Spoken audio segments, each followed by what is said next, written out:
মাথা নিচু করতে হবে না, নিচু হতে হবে না। আচ্ছা বলো তো, কোনোদিনও ভাইয়ের সাথে একটুও ভালোভাবে কথা বলেছো তোমরা? কোনোদিনও একবেলা খাবার খাওয়ার জন্য ডেকেছো তাকে? তোমরা আমার মা বাবা হতে পারো না। আজ থেকে আমি তোমাদের মেয়ে না। কোনোদিন কোনোদিন আবার আমাকে অবহেলা করতে শুরু করে দাও আবার, জানি না। চিৎকার করে কান্না করে বলল রিয়া। আমি চাঁদপুর শহরের ট্রেন থেকে নেমে সোজা হেঁটে চলে যাচ্ছি। কোনো নির্দিষ্ট জায়গায় নেই যাওয়ার, আর মনে একইভাবে পথ হেঁটে চলে যাচ্ছি। খুব কান্না পাচ্ছে আমার। পাগলিটা সকালে আমাকে না দেখে হয়তো কাটাকাটি শুরু করে দিয়েছে। খুব খারাপ লাগছে রিয়াকে ছেড়ে চলে আসাতে। এভাবে হাঁটতে হাঁটতে হঠাৎ খেয়াল করি একটা বাচ্চা মেয়ে খেলতে খেলতে রাস্তার উপর চলে আসছে। আশেপাশে তাকিয়ে দেখি কেউ নেই, আর সামনে প্রচন্ড গতিতে একটা ট্রাক ছুটে আসছে। আমি তাড়াতাড়ি দৌড়ে মেয়েটার দিকে গেলাম। আমি বাচ্চাটাকে করে নিয়ে দ্রুত সরে গেলাম সেখান থেকে। কিন্তু আমি বাচ্চাটাকে নিয়ে সরে যেতেই অপর পাশ থেকে আসা এক সিএনজির সাথে ধাক্কা লাগে, আর আমার মাথায় একটু বাড়ি লেগে মাথাটা কেটে যায়। কিন্তু বাচ্চাটার কিচ্ছু হতে দেয়নি, কিচ্ছু হয়নি। কিছুক্ষণ পর একটা মহিলা অনিকা অনিকা বলে চিৎকার করে দৌড়ে আসছে। মনে হয় এই বাচ্চাটার মাইনি। তিনি দৌড়ে এসে বাচ্চাটাকে আমার কোল থেকে নিয়ে কান্না করতে থাকলো। তারপর আমার কাছে এসে বলল, বাবা তোমার তো অনেক কেটে গেছে, চলো হসপিটালে নিয়ে যাই তোমায়, আগে ট্রিটমেন্ট করে আসি। তোমাকে যে কি বলে ধন্যবাদ দেবো বাবা, তোমার কাছে যে আমি চিরকৃতজ্ঞ রয়ে গেলাম। তখন আমি বললাম, না আন্টি, এখানে ধন্যবাদ দেওয়ার কিচ্ছু নেই, আর হসপিটালে নিতে হবে না। এতটুকু আঘাতে আমার কিচ্ছু হবে না। এর থেকে বড় আঘাত আমার সহ্য করা আছে, সহ্য করার ক্ষমতা আছে, তাই কিচ্ছু হবে না আমার। দুদিন পরে সব ঠিক হয়ে যাবে। চুপ, কোনো কথা বলবে না। আমি যা বলছি তাই হবে। চুপচাপ চলো আমার সাথে। আর এর থেকে বড় আঘাত সহ্য করছো মানে? আর তোমার শরীরে এমন দাগ কেন? মনে হচ্ছে কেউ তোমাকে খুব মারছে। না কিচ্ছু হয়নি আন্টি, এমনি সব ঠিক হয়ে যাবে। চুপ, কোনো কথা না, চলো আমার সাথে। এরপর আন্টি আমাকে জোর করে গাড়িতে বসে নিয়ে চলে গেল হসপিটালে। আমাকে ডক্টর মাথায় ব্যান্ডেজ করে দিল, কিছু ঔষধ লাগিয়ে দিল। ডাক্তার সাহেব, আমি কি ওকে এখন নিয়ে যেতে পারি? তারপর ডাক্তার চলে গেল, আর আন্টি বিল পেমেন্ট করে আমাকে নিয়ে গাড়িতে করে চলে আসলো। গাড়ি থামলো একটা দ্বিতল বাড়ির সামনে। বাড়িটা খুব সুন্দর, মনে হয় বেশ ধনী পরিবারের এরা। বাড়ির মধ্যে ঢুকে আমাকে বাথরুম দেখিয়ে দিল, ফ্রেশ হয়ে নিতে বললো। আমি ফ্রেশ হয়ে এসে দেখি আন্টি খাবার টেবিলে খাবার নিয়ে বসে আছে। সত্যি বলতে কি আমিও কিছু খাইনি কাল রাত থেকে, তাই খুব ক্ষুধা লেগেছিল। আমি খাবার খেয়ে উঠতে যাব, তখন আন্টি বলল, বাবা, তোমার নাম কি? জি মেহেদি হাসান। একটা কথা বলবো, তুমি যদি কিছু মনে না করো। না আপনি বলেন, এতে আবার অনুমতি দিচ্ছেন কেন? তোমার শরীরে এমন আঘাতের দাগ কেন, বলবে আমায়? আমি আন্টির কথা শুনে মাথা নিচু করে ফেললাম। কি হলো, বলবে না? যদি কোনো সমস্যা থাকে তাহলে বলার দরকার নেই। না আন্টি, কোনো সমস্যা নেই। এরপর আমার জীবনে যা কিছু ঘটে গেছে সব বললাম। আমার চোখ দিয়ে অঝোর ধারায় পানি পড়তে লাগলো। আন্টির দিকে তাকিয়ে দেখি আন্টিও কান্না করছে। আপনি কান্না করছেন কেন?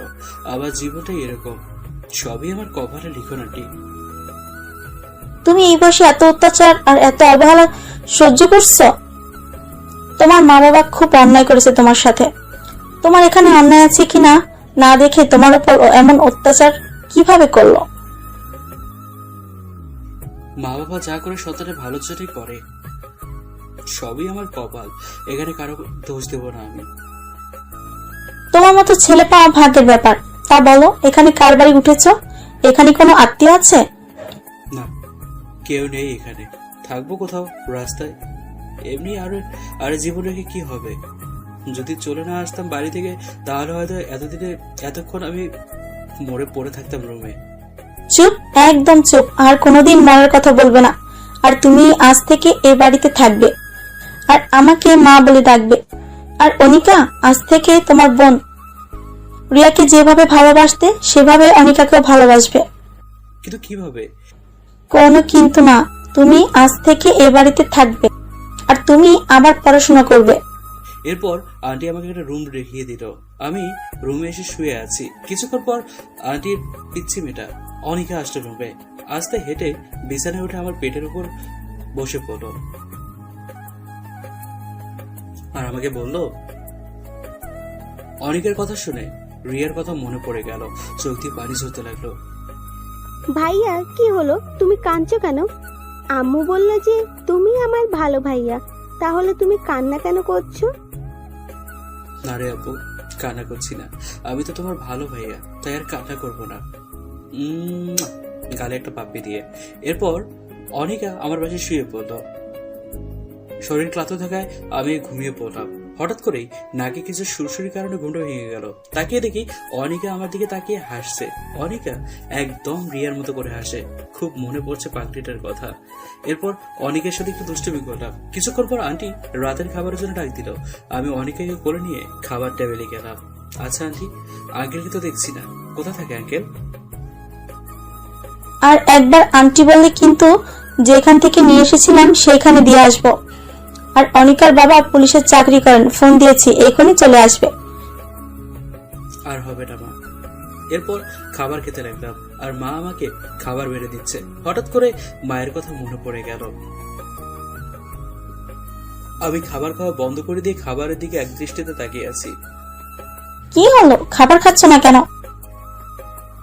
না মানে, বাড়িতে যে কতদিন একসাথে মা বাবার সাথে খাবার খাইনি, ঠিক মনে পড়ছে না। এখানে মন খারাপ করছো কেন? আমি তো আছি, এখন থেকে আর মন খারাপ করবে না। আসো এদিকে আসো, আমি খাইয়ে দিচ্ছি। কবে যে শেষ খেয়েছিলাম। তারপর মা আমাকে আর অনিকাকে নিজের হাতে খাইয়ে দিল। অনেক ভালো লাগছে। অনেকদিন পর মায়ের হাতে ভাত খাচ্ছি। পৃথিবীটা কত নিষ্ঠুর, যেখানে নিজের মা বাবার কাছ থেকে অবহেলা আর অপমান ছাড়া কিচ্ছু পাইনি, আর এখানে নিজের মা না হওয়া সত্ত্বেও কত ভালোবাসে আমায়। পৃথিবীতে এখনো ভালো মানুষ আছে বলে পৃথিবীটা এখনো অনেক সুন্দর, এতটা সুন্দর। কিছুক্ষণ পর অনিকার বাবা আসলো আর আমাকে দেখে বলল, তাহলে তুমি মেহেদী হাসান, তোমার প্রতি আমরা চিরকৃতজ্ঞ থাকবো বাবা। কি বলছেন আঙ্কেল? বাবা কোনোদিন ছেলের প্রতি কৃতজ্ঞ থাকে না, আর অনিকা তো আমার বোনের মতো। এভাবেই দেখতে দেখতে আমি এসএসসি পরীক্ষা দিলাম। মা আমাকে প্রচন্ড ভালোবাসে আর আঙ্কেল আমাকে তার নিজের ছেলের মতো ভালোবাসে। অনিকা আমাকে তার আপন ভাইয়ের মতো ভালোবাসে। এভাবে দেখতে দেখতে আরো কয়েকটি বছর পার হয়ে গেল। আমি আজ পুলিশের চাকরির জন্য অ্যাপ্লাই করেছি, তাই পুলিশ লাইনে দাঁড়িয়ে আছি। অবশ্য আঙ্কেল আমাকে পুলিশ লাইনে দাঁড়াতে সাহায্য করেছে, আর পুলিশের চাকরিটা হয়ে গেল আঙ্কেলের জন্য। এরপর এসআই পদে চাকরিটা হয়ে গেল। আঙ্কেলের সাহায্য নিয়ে ট্রান্সফার নিয়ে এখানে নিজের শহরে চলে আসি। নিজের শহরে চলে আসার সময় মা, অনিকা আর আঙ্কেল অনেক কান্না করেছে। বিশেষ করে মা আর অনিকা আমাকে জড়িয়ে ধরে অনেক কান্না করেছে। আমারও আসতে ইচ্ছে করছিল না, কিন্তু আমার পাগলি বোনটাকে অনেক দিন দেখিনি, তাই এই শহরে চলে আসলাম। পুরোনো কথা ভাবতে ভাবতে কখন যে ঘুমিয়ে পড়েছি জানি না। সকালে হঠাৎ করেই দরজা নক করার শব্দে ঘুম ভেঙে গেল। আমি দরজা খুলে দেখি পাগলি বোনটা দাঁড়িয়ে আছে। কি ব্যাপার আপু, এত সকালে এখানে কি করা হচ্ছে? তুমি খুব খারাপ ভাইয়া, তোমাকে কতদিন পর পেয়েছি আর তুমি আমার কোনো খোঁজ নাও না। যদি আমাকে তুমি ভালোবাসতে তাহলে আমাকে দেখার জন্য আমার কাছে চলে আসতে। ওরে আমার পিচ্ছি বোনটি, তোমাকে কি ভুলে থাকা যায় বলো? তুমি তো আমার কলিজার টুকরো। তোকে ছাড়া থাকতে আমারও খুব কষ্ট হয়েছে রে পাগলি, কষ্ট হয় রে পাগলি। থাক, আর দরদ দেখাতে হবে না। তুই আমাকে কতটুকু ভালোবাসিস আমার জানা আছে। এখন চল, আমার খুব ক্ষুধা পেয়েছে, চল কিছু খাবো। একটু বস, আমি ফ্রেশ হয়ে আসি। তুই ভিতরে গিয়ে বস, আমি আসছি। তারপর আমি ফ্রেশ হতে গেলাম। ফ্রেশ হয়ে এসে দেখি পাগলিটা আমার রুমের নকশা পাল্টায় ফেলে দিছে, সুন্দর করে গুছিয়ে ফেলছে রুমটা। এরপর নাস্তা করে রিয়াকে কলেজে নামিয়ে দিতে আসলাম। তখন রিয়ার কিছু বান্ধবী আসলো আমাদের কাছে। রিয়া সবার সাথে আমার পরিচয় করিয়ে দিল। তারপর সবাই ক্লাসে চলে যাওয়ার জন্য চলে যেতে লাগলো। তখন রিয়ার এক বান্ধবী আমার কাছে আবারও আসলো। আসলে ভাইয়া, আপনার সাথে একটা কথা আছে, এটা বলো। বলো, কি বলবা? চলেন ওই ক্যান্টিনে বসে বসে কথা বলি। এরপর ক্যান্টিনে এসে দুটো কফি অর্ডার করলাম। রিয়ার বান্ধবী বলতে লাগলো, আমি যখন কলেজে আসি তখন আমাদের গ্রামের পাশে কিছু ছেলে আমাকে প্রতিদিন খারাপ ভাষায় কথা বলে। একদিন শরীরে হাত দেওয়ার চেষ্টা করেছে। আপনি তো পুলিশ, কিছু করেন ভাইয়া? আচ্ছা, কাল সকালে তুমি যখন কলেজে আসবা তখন আমাকে ফোন দিবা। এরপর আমি নম্বর দিয়ে চলে আসতে যাবো, তখন দেখি রিমি আমার দিকে রাগি দৃষ্টিতে তাকিয়ে আছে।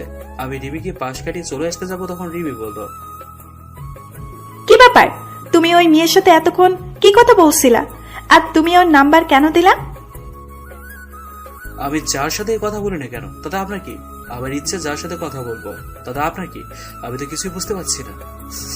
কারণ তোমাকে যে আমি ভালোবাসি, অনেক ভালোবাসি তোমাকে। আর তোমার জন্য আমি এতদিন অপেক্ষা করেছি, শুধু তোমার জন্য। তুমি চলে যাবার পর তোমার বন্ধু শাকিল আমাকে সব বলেছে। তুমি জীবনে এতটা কষ্ট করেছো আমি জানি না। তারপর তোমার অনুপস্থিতিতে আমি তোমাকে ভালোবেসে ফেলি। এসব ফালতু কথা বাদ দিন। আপনার মতো মেয়েকে ভালোবাসবো, তাও আবার আমি? সরে যান সামনে থেকে, আমার কাজ আছে। এরপর আমাদের কাছে রিয়া আসলো। কি ব্যাপার ভাইয়া, তুই এই অহংকারী মেয়ের সাথে কথা বলছিস কেন? তোর মনে নেই এই মেয়ের জন্য তোকে কতটা কষ্ট সহ্য করতে হয়েছে? আমি আর কোনো মেয়ের জন্য তোকে হারাতে পারবো না ভাইয়া। আর আপনি আমার ভাইয়ের আশেপাশে যেন না দেখি। এই বলে রিয়া আমাকে টানতে টানতে নিয়ে চলে আসলো সেখান থেকে। আচ্ছা ভাইয়া, কাল তো শুক্রবার, কলেজ বন্ধ, কাল তো তোর সাথে দেখা হবে না রে ভাইয়া। কে বললো দেখা হবে না? কাল তুই বাড়িতে গিয়ে নিজের হাতে রান্না করবি, আমি গিয়ে খেয়ে আসবো, কিন্তু আমাকে খাইয়ে দিতে হবে, নইলে আমি যাব না। এরপর রিমি ক্লাসে চলে গেল, আমি ডিউটিতে চলে আসলাম। এরপর রিয়া ক্লাসে চলে গেল আর আমি ডিউটিতে চলে আসলাম। দুপুর শেষে আমি একটু বাজারের মধ্যে গেলাম কিছু কেনাকাটা করতে আমার পিচ্চি বোনটার জন্য। এখনো কিছু কিনে দেওয়া হয়নি, তাই এক দোকানে ঢুকে কিছু কেনার জন্য চয়েস করছি। তখন এই পেছন থেকে কে যেন ডাক দিল আমার নাম ধরে। আমি পিছনে ঘুরে দেখি আমার বড় ভাইয়া। আমি কোনো কথা না বলে পাশ কাটিয়ে চলে আসতে যাবো, তখন ভাইয়া আমার হাত ধরলো। প্লিজ ভাইয়া, আমার তুই সবকিছু ভুলে চল, বাড়ি চল। মা বাবা তোর জন্য প্রতিদিন কান্না করতো, তুই চলে আসার পর চল না ভাই, বাড়ি চল। আমি কারো ওপর রেগে নেই। যেখানে আমাকে ছেলে বলে অস্বীকার করে তাদের ওপর রাগ করে কি হবে বলুন? আর আমার রাগ করা বা না করায় কিছু যায় আসে না আপনাদের, কারণ আমি এখন আর আপনাদের কিছু হই না। আমার এখন একটা পরিবার আছে, মা বাবা আর একটা ছোট বোন আছে।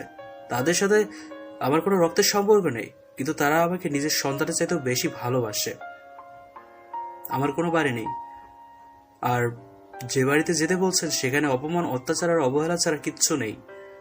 আর আমাকে যারা রাস্তার কুকুরের মতো মারছে তারা কোনোদিনও আমার বাবা মা হতে পারে না। এতটুকু বলে আমি চলে আসলাম অফিসে। এরপর আমি রিয়াকে ফোন দিলাম। হ্যালো আপু, আমি কাল মনে হয় বাড়ি যেতে পারবো না, খুব কষ্ট হবে মা বাবাকে দেখে। তুই রান্না করে নিয়ে চলে আয় থানায়, এরপর আমরা দুই ভাই বোন মিলে খাবার খাবো। না ভাইয়া, আমি কোনো কথা শুনতে চাই না। কাল তুই আসছিস, এটাই ফাইনাল। কিন্তু মা বাবাকে দেখে আমি যদি নিজের প্রতি কন্ট্রোল করতে না পারি তখন কি হবে? আর মা বাবা তো আমাকে সহ্য করতেই পারে না, যদি আবার আগের মতো অপমান করে। কিছু হবে না ভাইয়া, তুই চলে আয়, আমি অপেক্ষা করব কিন্তু। এরপর ফোন রেখে দিলাম, আবার অফিসে চলে আসলাম। অফিস শেষে বাসায় গিয়ে আমি আমার মা আর আঙ্কেলকে ফোন দিলাম। এরপর আমার আর একটা যে বোন আছে, আপনারা তো জানেন সবাই, অনিকা নাম, আন্টির মেয়ে, তার সাথে কথা বললাম। পাগলিটা আমাকে দেখবার জন্য কান্না করছে। রাতের খাবার খেয়ে ঘুমাতে যাব, তখন হঠাৎ করে ফোনটা বেজে উঠলো। আমি ফোন নিয়ে দেখি একটা অপরিচিত নাম্বার। রিসিভ করলাম, কিন্তু ওপাশ থেকে কেউ কোনো কথা বলছে না। হ্যালো, কিছু বলবেন নাকি ফোনটা রেখে দেবো? ওপাশ থেকে পুপিয়ে কান্নার শব্দ শোনা যাচ্ছে। কি ব্যাপার, আপনি কান্না করছেন কেন? কি হয়েছে আপনার, বলবেন তো আমায়? প্লিজ মেহেদি, আমাকে তুমি ক্ষমা করে দাও। তোমার প্রতি আমি যা অন্যায় করেছি তা কোনোদিন ক্ষমার যোগ্যও না। আমি শুধু তোমার সাথে একবার কথা বলার জন্য আমি এখনো অধীর আগ্রহে অপেক্ষা করি। তুমি চলে যাবার পর তোমাকে নিয়ে ভাবতে ভাবতে কখন যে তোমাকে ভালোবেসে ফেলেছি জানি না। তোমাকে আমি পাগলের মতো ভালোবাসি। তুমি যা বলবে আমি তাই করব। প্লিজ মেহেদি, আমাকে তুমি ক্ষমা করে দাও। আগে বলেন আপনি আমার নম্বর কোথায় পেয়েছেন? শাকিলের কাছ থেকে নিয়েছি। প্লিজ মেহেদি, আমাকে তুমি ক্ষমা করে দাও। তুমি চলে যাবার পর শাকিল আমাকে সব বলেছে। তোমার জীবনে এতটা কষ্ট ছিল আমি কোনো দিন জানতাম না। আর জানলে কোনোদিন তোমার সাথে এমন ব্যবহার করতাম না। তোমার কথা ভেবে ভেবে প্রতি রাতে আমি কান্না করেছি শুধু তোমার কাছ থেকে ক্ষমা চাইবার জন্য। শেষ হয়েছে আপনার এসব নেকামি কান্না? হ্যাঁ, আর শুনুন, আপনার মতো একটা অহংকারী বদমেজাজি মেয়ের সাথে কোনোদিন ভালোবাসে কেন? একটু প্রেমও করবো না কেন? ভুলে গিয়েছেন? আপনার সামনে আপনার জন্য আমার বাবা রাস্তার কুকুরের মতো মেরেছিল আমাকে। সেদিন তো আমি বিনা অন্যায় মার খেয়েছিলাম। এখন আবার কি প্ল্যান করেছেন আমাকে মার খাওয়ানোর জন্য? আর কোনোদিন এই নম্বরে ফোন দেবেন না। এই বলে আমি ফোনটা রেখে ঘুমিয়ে পড়লাম। পরের দিন অফিস বন্ধ, তাই সকাল 10টা পর্যন্ত ঘুমালাম। ঘুম ভাঙতে দেখি ফোনটা কেঁপে উঠছে। কাল রাতে ফোন সাইলেন্ট করে ঘুমিয়েছিলাম। দেখি পাগলি বোনটা আমাকে 18 বার ফোন দিয়েছে। আমি তাড়াতাড়ি ফ্রেশ হয়ে রওনা দিলাম আমাদের সেই পুরনো বাড়ি। ও সরি, এখন তো আমার আর বাড়ি নেই, আমার পিচ্ছি বোনটার বাড়ি। কলিং বেল বাজালাম, সাথে সাথে দেখি দরজা খুলে দিল। সামনে তাকিয়ে দেখি রিয়া। না রে বাড়িটি, কোনো সমস্যা হয়নি, চল ভেতরে যাই। এরপর দুজন মিলে রিয়ার রুমের দিকে যেতে লাগলাম। তখন মা পেছন থেকে ডাক দিল। আমি পিছনে ঘুরে দেখি মায়ের চোখে পানি। মায়ের চোখে পানি দেখে আমার খুব কষ্ট হতে লাগলো। মনে হচ্ছে দৌড়িয়ে গিয়ে মাকে জড়িয়ে ধরি, কিন্তু তার আগে রিয়া বলা শুরু করলো। এ আপনার ছেলে মেহেদি না? আপনার ছেলেকে তো আপনি আর আপনার স্বামী মিলে সেই 11 বছর আগেই মেরে ফেলেছেন। এখন যাকে দেখছেন সে হলো আমার ভাইয়া। আর যদি আমার ভাইয়াকে আবার অপমান আর অবহেলা করতে চান তাহলে করতে পারেন, সমস্যা নাই। আমার ভাই এটুকু অপমান সহ্য করার শক্তি আছে। এই বলে রিয়া আমাকে কিছু বলতে না দিয়ে টেনে তার রুমে নিয়ে গেল। রিয়া, তুই মায়ের সাথে এমন ব্যবহার করলি কেন? তুই চলে যাওয়ার পর থেকে আমি কারোর সাথে কথা বলি না, সবসময় একা রুমে বসে থাকতাম। 2-1টা গুরুত্বপূর্ণ কথা ছাড়া বলতাম না। রিয়া আমাকে খাইয়ে দিল, আমি রিয়াকে খাইয়ে দিলাম। দেখি রিয়া কান্না করছে। কিরে, কি হলো? কান্না করছিস কেন? ভাইয়া, আজ কতদিন পর তোর হাতে খাবার খেলাম।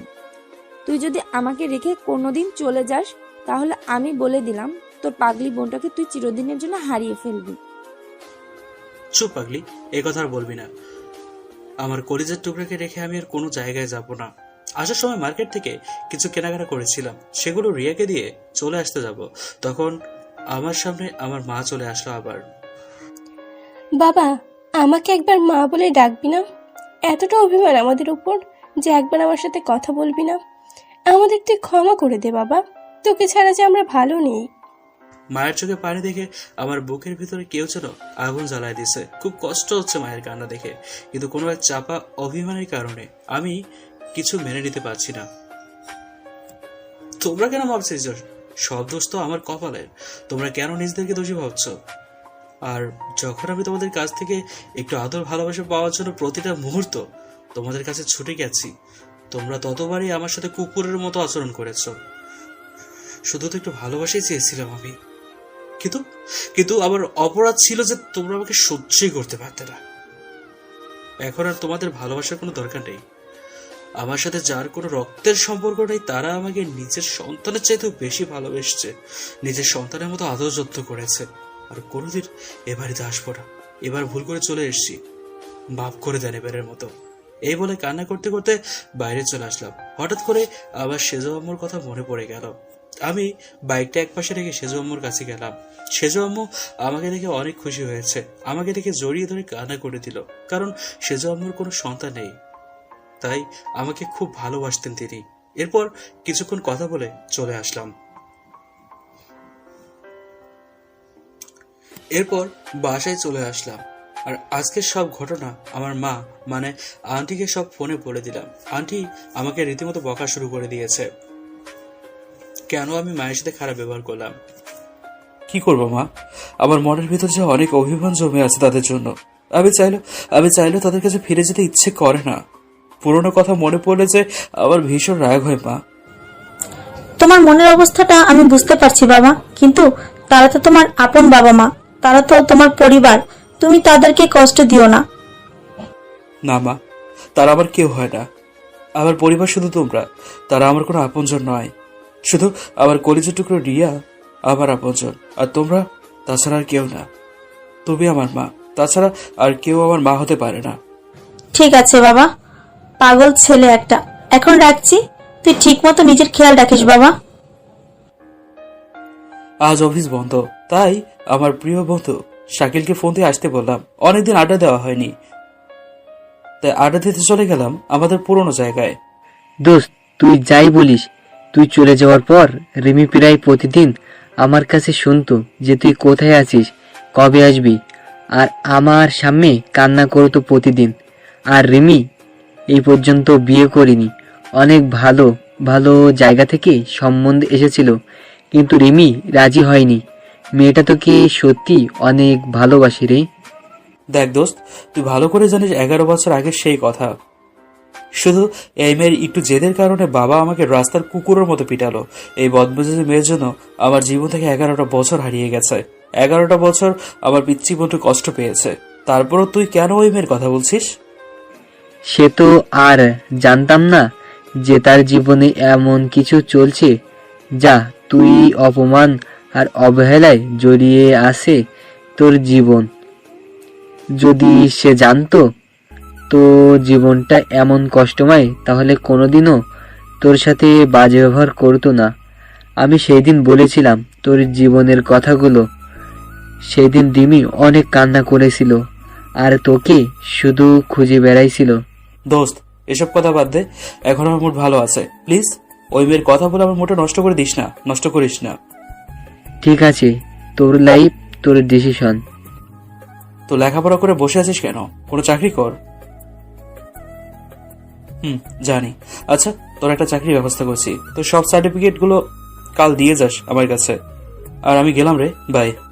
এরপর সেখান থেকে চলে আসলাম আমার রুমে। একা একা ভালো লাগছে না, তাই বসে বসে টিভি দেখছি। হঠাৎ করেই কলিং বেলটা বেজে উঠলো। আমি দরজাগুলোতে রীতিমতো অবাক হয়ে গেলাম। দেখি রিমি দাঁড়িয়ে আছে, সাদা একটা ড্রেস পরে।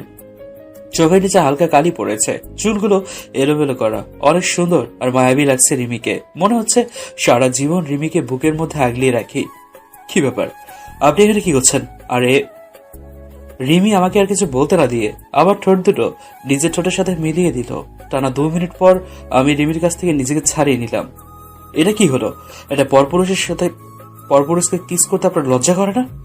আর এখানে কি করছেন আপনি? আপনাকে আমার সহ্য হচ্ছে না। প্লিজ প্লিজ আপনি এখান থেকে চলে যান, নইলে খুব খারাপ হবে কিন্তু। রিমি কোনো কথা বলছে না, শুধু চোখ দিয়ে টপ টপ করে পানি ঝাড়ছে। কি হলো, কথা বলো না কেন? এখানে কি করতে এসেছেন? রিমি এবার আমাকে শক্ত করে জড়িয়ে ধরলো। আর রিমির কাঁটা বেড়ে গেল। প্লিজ মেহেদি, আমাকে আর কষ্ট দিও না। এই 11টা বছর আমার অনেক কষ্ট হয়েছে শুধু তোমার কথা ভেবে। প্রতিটা রাতে তোমার জন্য চোখের পানিতে বালিশ ভিজাইছি। তোমাকে ছাড়া আমার অনেক কষ্ট হয়। মাঝে মাঝে মনে হয় নিজেকে শেষ করে দিই। এতটা অপরাধ বোধ কাজ করে আমার মধ্যে। প্লিজ আমাকে তুমি মাফ করে দাও। কথা দিচ্ছি আর কোনোদিন কষ্ট দেব না তোমাকে। রিমিকে এক ঝটকায় সরিয়ে দিলাম। তোমার মতো মেয়েদের আমার ভালোভাবে চেনা আছে। তোমরা শুধু অভিনয় করতে পারো, কোনোদিন কাউকে ভালোবাসতে পারো না। আমি আবার তোমার সামনে আছি বলে তোমার সহ্য হচ্ছে না, তাই না? তাই আবারও মিথ্যা অভিনয় করে আমাকে আবার দূরে সরে দিতে যাচ্ছেন। আপনার জন্য আমার 11টা বছর, আপনার জন্য 11টা বছর আমি কষ্ট করে কাটিয়েছি। আমি আমার পাগলি বোনের কাছ থেকে দূরে ছিলাম। প্লিজ এবার আর অভিনয় করার দরকার নেই। আপনি একবার বলেন, আমি এমনিই দূরে সরে যাব। আর কোনোদিন এই চেহারা আপনাকে দেখাবো না। তবুও মিথ্যা অভিনয় করে আমাকে সবার চোখে দোষী তৈরি করবেন না। আমি আগে যা করেছি সবকিছু না জেনে করেছি। প্লিজ আমাকে ভুল বুঝো না। আমি সত্যিই তোমাকে অনেক ভালোবাসি। তোমাকে ছাড়া যে আমি বাঁচবো না। তোমাকে ভাবতে ভাবতে যে তুমি আমার প্রতিটা অঙ্গে মিশে গেছো। প্লিজ আমাকে তুমি মাফ করে দাও। হয়েছে আপনার অভিনয় করা, এবার আপনি আসতে পারেন। একটা ব্যাচেলর ছেলের ঘরে একটা মেয়ে দেখে সবাই খারাপ ভাববে, আর আমি তো পুলিশ। আমি চাই না আমার ক্যারিয়ারে কোনো দাগ লাগুক। এরপর রিমির হাত ধরে দরজার বাইরে নিয়ে আমি ভেতর থেকে দরজা আটকিয়ে দিলাম। এখন আর বাইরে যেতে ভালো লাগছে না, তাই তাড়াতাড়ি ঘুমিয়ে পড়লাম। সকালে তাড়াতাড়ি উঠে ফ্রেশ হয়ে চলে আসলাম বাড়িতে, মানে রিয়ার কাছে, রিয়াকে কলেজে পৌঁছায় দিতে। দেখি রিয়া আমার জন্য গেটের কাছে দাঁড়িয়ে আছে, আর মা কিছু দূরে আমাকে দেখার জন্য দাঁড়িয়ে রয়েছে। আমি রিয়াকে নিয়ে যেই চলে আসতে যাব, অমনি মা আমাকে কয়েকবার ডাক দিল, কিন্তু আমি না শুনে চলে আসলাম কলেজে। কলেজের গেট দিয়ে ঢুকতে দেখি রিমি গেটের একটু পাশে দাঁড়িয়ে আছে। রিমির চোখ দুটো লাল আর ফুলে আছে, মনে হয় কাল সারা রাত কান্না করেছে। কিন্তু আমার এতে কিছু যায় আসে না। রিমিকে আমি কোনো দিনও মেনে নেব না। এভাবেই আরো বেশ কিছুদিন চলে গেল। রিয়াকে যখন নিয়ে আসতে বাড়ি যাই, তখন মা আমাকে দেখে শুধু কান্না করে আর আমার সাথে কথা বলার জন্য এগিয়ে আসে, কিন্তু আমি কথা বলি না। 11 বছর আগে আমিও এভাবে বারবার ছুটে যেতাম মার কাছে একটু কথা বলার জন্য, একটু আদর পাবার আশায়, কিন্তু সেখানে অবহেলা ছাড়া কিছুই পাইনি। তাই আমিও তাদের সাথে কথা বলবো না। আর রিমি এই কয়েকদিনে সব সময় আমাকে ভালোবাসে বোঝাতে চেয়েছে, এমনকি প্রতিদিন ক্ষমাও চেয়েছে আমার কাছে, কিন্তু আমি কোনোদিন ক্ষমা করব না। কারণ 11 বছর আগে রিমি যখন মিথ্যে অভিনয় করে আমার বাবার কাছে আমাকে মার খাওয়াইছিল, তখন আমি বাবার 2 পা জড়িয়ে ধরে অনেক আগতি মিনতি করেছিলাম, ক্ষমা চেয়েছিলাম, কিন্তু কারো মনে আমার জন্য এতটুকু দয়ামায়া হয়নি। যেখানে নিজের বাবা মা আমাকে ক্ষমা করেনি, রাস্তার কুকুরের মতো মারছে, সেখানে বাইরের মানুষ কিভাবে আমাকে ক্ষমা করবে? একদিন দুপুরের পর আমি অফিসে বসে আছি, তখন একটা কনস্টেবল এসে বলল, স্যার আপনার সাথে একজন দেখা করতে এসছে। আমি ভাবলাম হয়তো কোনো কাজে এসছে, তাই আমি নিচের দিকে তাকিয়ে কাজ করতে লাগলাম। ওনার আশা শব্দ পেয়ে আমি চেয়ারে বসতে বললাম, জি বলুন, কি কাজে এসছেন এখানে? আমি নিচের দিকে তাকিয়ে বললাম, একজন মায়ের হারানো ছেলেকে ফিরিয়ে নিতে এসেছি আমি। আমি এবার সামনে বসা লোকটির কণ্ঠ শুনে উপরে তাকিয়ে দেখি আমার বাবা বসে আছে চেয়ারে। আমি সাথে সাথে দাঁড়িয়ে পড়লাম আর অবাক দৃষ্টিতে তাকিয়েছি বাবার দিকে। আমার ছেলেটা আজ 11 বছর আগে তার মা বাবার উপর রাগ করে অভিমান করে চলে গেছে, তাই তাকে ফিরিয়ে নিতে এসেছি। বাবার কান্না আমার একদমই সহ্য হচ্ছে না। অনেক কষ্টে নিজেকে সামলিয়ে নিয়ে বললাম, কোথায় আপনার হারিয়ে যাওয়া ছেলে? আমি তো তাকে দেখতে পাচ্ছি না। কোনো ছবি টবি থাকলে দেন, খোঁজার চেষ্টা করবো আমি। সে তো আমার সামনে দাঁড়িয়ে আছে, তাকে তুমি আবার কি খুঁজবে? বাবা তোমার জন্য তোমার মা প্রতিটা রাতে কান্না করে। তুই ফিরে চল বাবা। সরি স্যার, আমি কারো ছেলে নই, আপনার ছেলে, আপনাদের ছেলে। আপনারা সেই 11 বছর আগে নিজের হাতে খুন করেছেন তাকে। সে মেয়েদের এখন আর বেঁচে নেই। আমি এখন অন্য কারো সন্তান, যাদের সাথে আমার কোনো রক্তের সম্পর্ক না হওয়া সত্ত্বেও তারা আমার নিজের ছেলের মতো মানুষ করেছে। দেখ বাবা, তোকে না পাওয়ার কারণে তোর মা দিন দিন অসুস্থ হয়ে পড়ছে। তুই ফিরে চল বাবা, দেখবি তোর মা তোকে পেয়ে অনেক খুশি হবে। আমি বললাম না আমি কারো সন্তান না, তাও কেন এক কথা বারবার বলেন কেন? আচ্ছা বাদ দিন, বলুন আপনার ছেলে কেন আপনার বাড়ি ছেড়ে চলে গেছে? আমাকে আবার ডায়েরিতে লিখতে হবে। আর কার উপর অভিমান করে চলে গেছে, কি কারণে অভিমান করে চলে গিয়েছে? আপনার ছেলের কি কোনো দোষ ছিল? সব গুছিয়ে বলুন আমাকে, আবার সাজিয়ে লিখতে হবে আমার। এবার দেখলাম বাবা মাথা নিচু করে বসে আছে, কারণ আমি জানি এসব প্রশ্নের কোনো উত্তর নেই তার কাছে, কারণ তারা বিনা অন্যায়ে তাদের ছেলের উপর অমানসিক অত্যাচার করেছে। কি হলো, কিছু তো বলুন, আমার আবার অন্য কাজ আছে, একটা কাজ নিয়ে বসে থাকলে হবে না। বাবা তুই আমাদের ক্ষমা করে দে বাবা, তোকে যদি না নিয়ে যায় তাহলে তোর মা আবার অসুস্থ হয়ে যাবে। আমার জন্য না হয় তোর মার জন্য তুই একবার ফিরে চল বাবা। আচ্ছা বাবা, আমাকে একটা কথা বলবে তুমি? আবার জানার মতো আমি কোনো অন্যায় করিনি, তোমাদের সাথে কোনোদিন খারাপ আচরণ করিনি, তাহলে কেন আমার জীবনটা এমন অবহেলিত জীবন হয়ে গেল? তোমরা আমার সাথে ভালোভাবে কথা বলতে না, সামান্য একটু ভুল করলে আমাকে এমন ভাবে মারতে, আর একটু মারলে আমি মারাই যেতাম, অজ্ঞান না হওয়া পর্যন্ত আমাকে মারতে। ছোটকাল থেকে মা বাবার আদর পাইনি, শুধু অবহেলা পেয়েছি। কি কারণে তোমরা আমার সাথে এমন ব্যবহার করতে বলতে পারো? তোমরা কি অন্যায় করেছিলাম আমি, হ্যাঁ, যে আমার শিশুকাল তোমরা নিজের হাতে খুন করে মাটি চাপা দিলে? তুই আমাদের ক্ষমা করে দে বাবা, তোর সাথে আমরা অনেক বড় অন্যায় করেছি, আমাদের তুই ক্ষমা করে দে বাবা। আমি জানতাম বাবা এই প্রশ্নের কোনো উত্তর তোমাদের কাছে নেই। বিনা অপরাধে আমার শিশুকাল তোমরা জাহান্নামে তৈরি করে দিয়েছিলে, রাস্তার কুকুরের মতো ব্যবহার করেছো তোমরা আমার সাথে। আর সেই আমি তোমাদের একটু আদর ভালোবাসা পাওয়ার জন্য বারবার কুকুরের মতো ছুটে যেতাম তোমাদের কাছে। আচ্ছা আপনার ছেলের পুরো ডিটেলস এখানে দিয়ে যান, যদি সে বেঁচে থাকে তাহলে নিশ্চয়ই খুঁজে পাবেন। আর যদি তার মা বাবা তাকে মেরে ফেলে তাহলে আর খুঁজে পাবেন না। এই বলে আমি চলে আসলাম ওখান থেকে। আজ আর অফিস করতে ভালো লাগছে না, রুমে চলে আসলাম। এসে কিছু খেয়ে নিয়ে ঘুমিয়ে পড়লাম। সকালে হঠাৎ কলিং বেলের আওয়াজে ঘুমটা ভেঙে গেল। আমি ঘুম চোখে দরজা খুলে রীতিমতো অবাক হয়ে গেলাম। দরজা খুলে দেখি অনিকা দাঁড়িয়ে আছে, আমার আরেকটা বোন, যা আমার সাথে তার কোনো রক্তের সম্পর্ক নেই, কিন্তু নিজের থেকেও আমাকে বেশি ভালোবাসে। ভাইয়া বলেই আমাকে জড়িয়ে ধরলো। কি ব্যাপার আপু, তুমি আমাকে না বলে চলে আসলা? যদি রাস্তায় তোমার কিছু হয়ে যেত তাহলে কি হতো বলো তো? আমার আবার কি হবে, আমি তো এখন বড় হয়ে গেছি।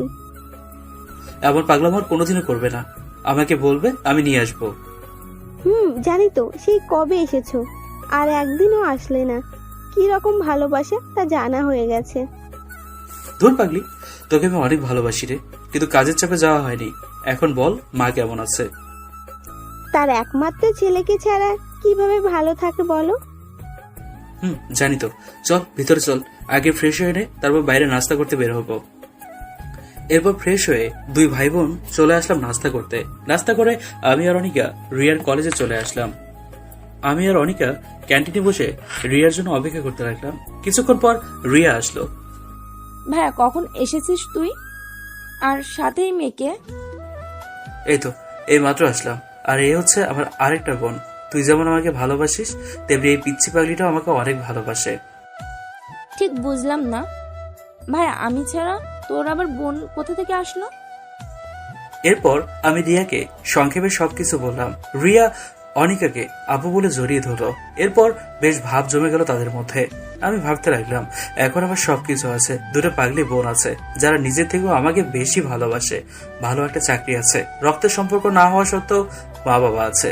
কিন্তু নিজের মা বাবা না থাকলে কেমন একটা শূন্যতা কাজ করে। মনে হচ্ছে আবার কোনো একটা দামি জিনিস নেই, যার সব থেকে আমি বেশি অসহায় বোধ করছে আমার মধ্যে। ভাইয়া তোরা বস, আমি প্রথম ক্লাস করেই চলে আসছি। তারপর আমরা 3 ভাই বোন মিলে আজ সারাদিন ঘুরবো।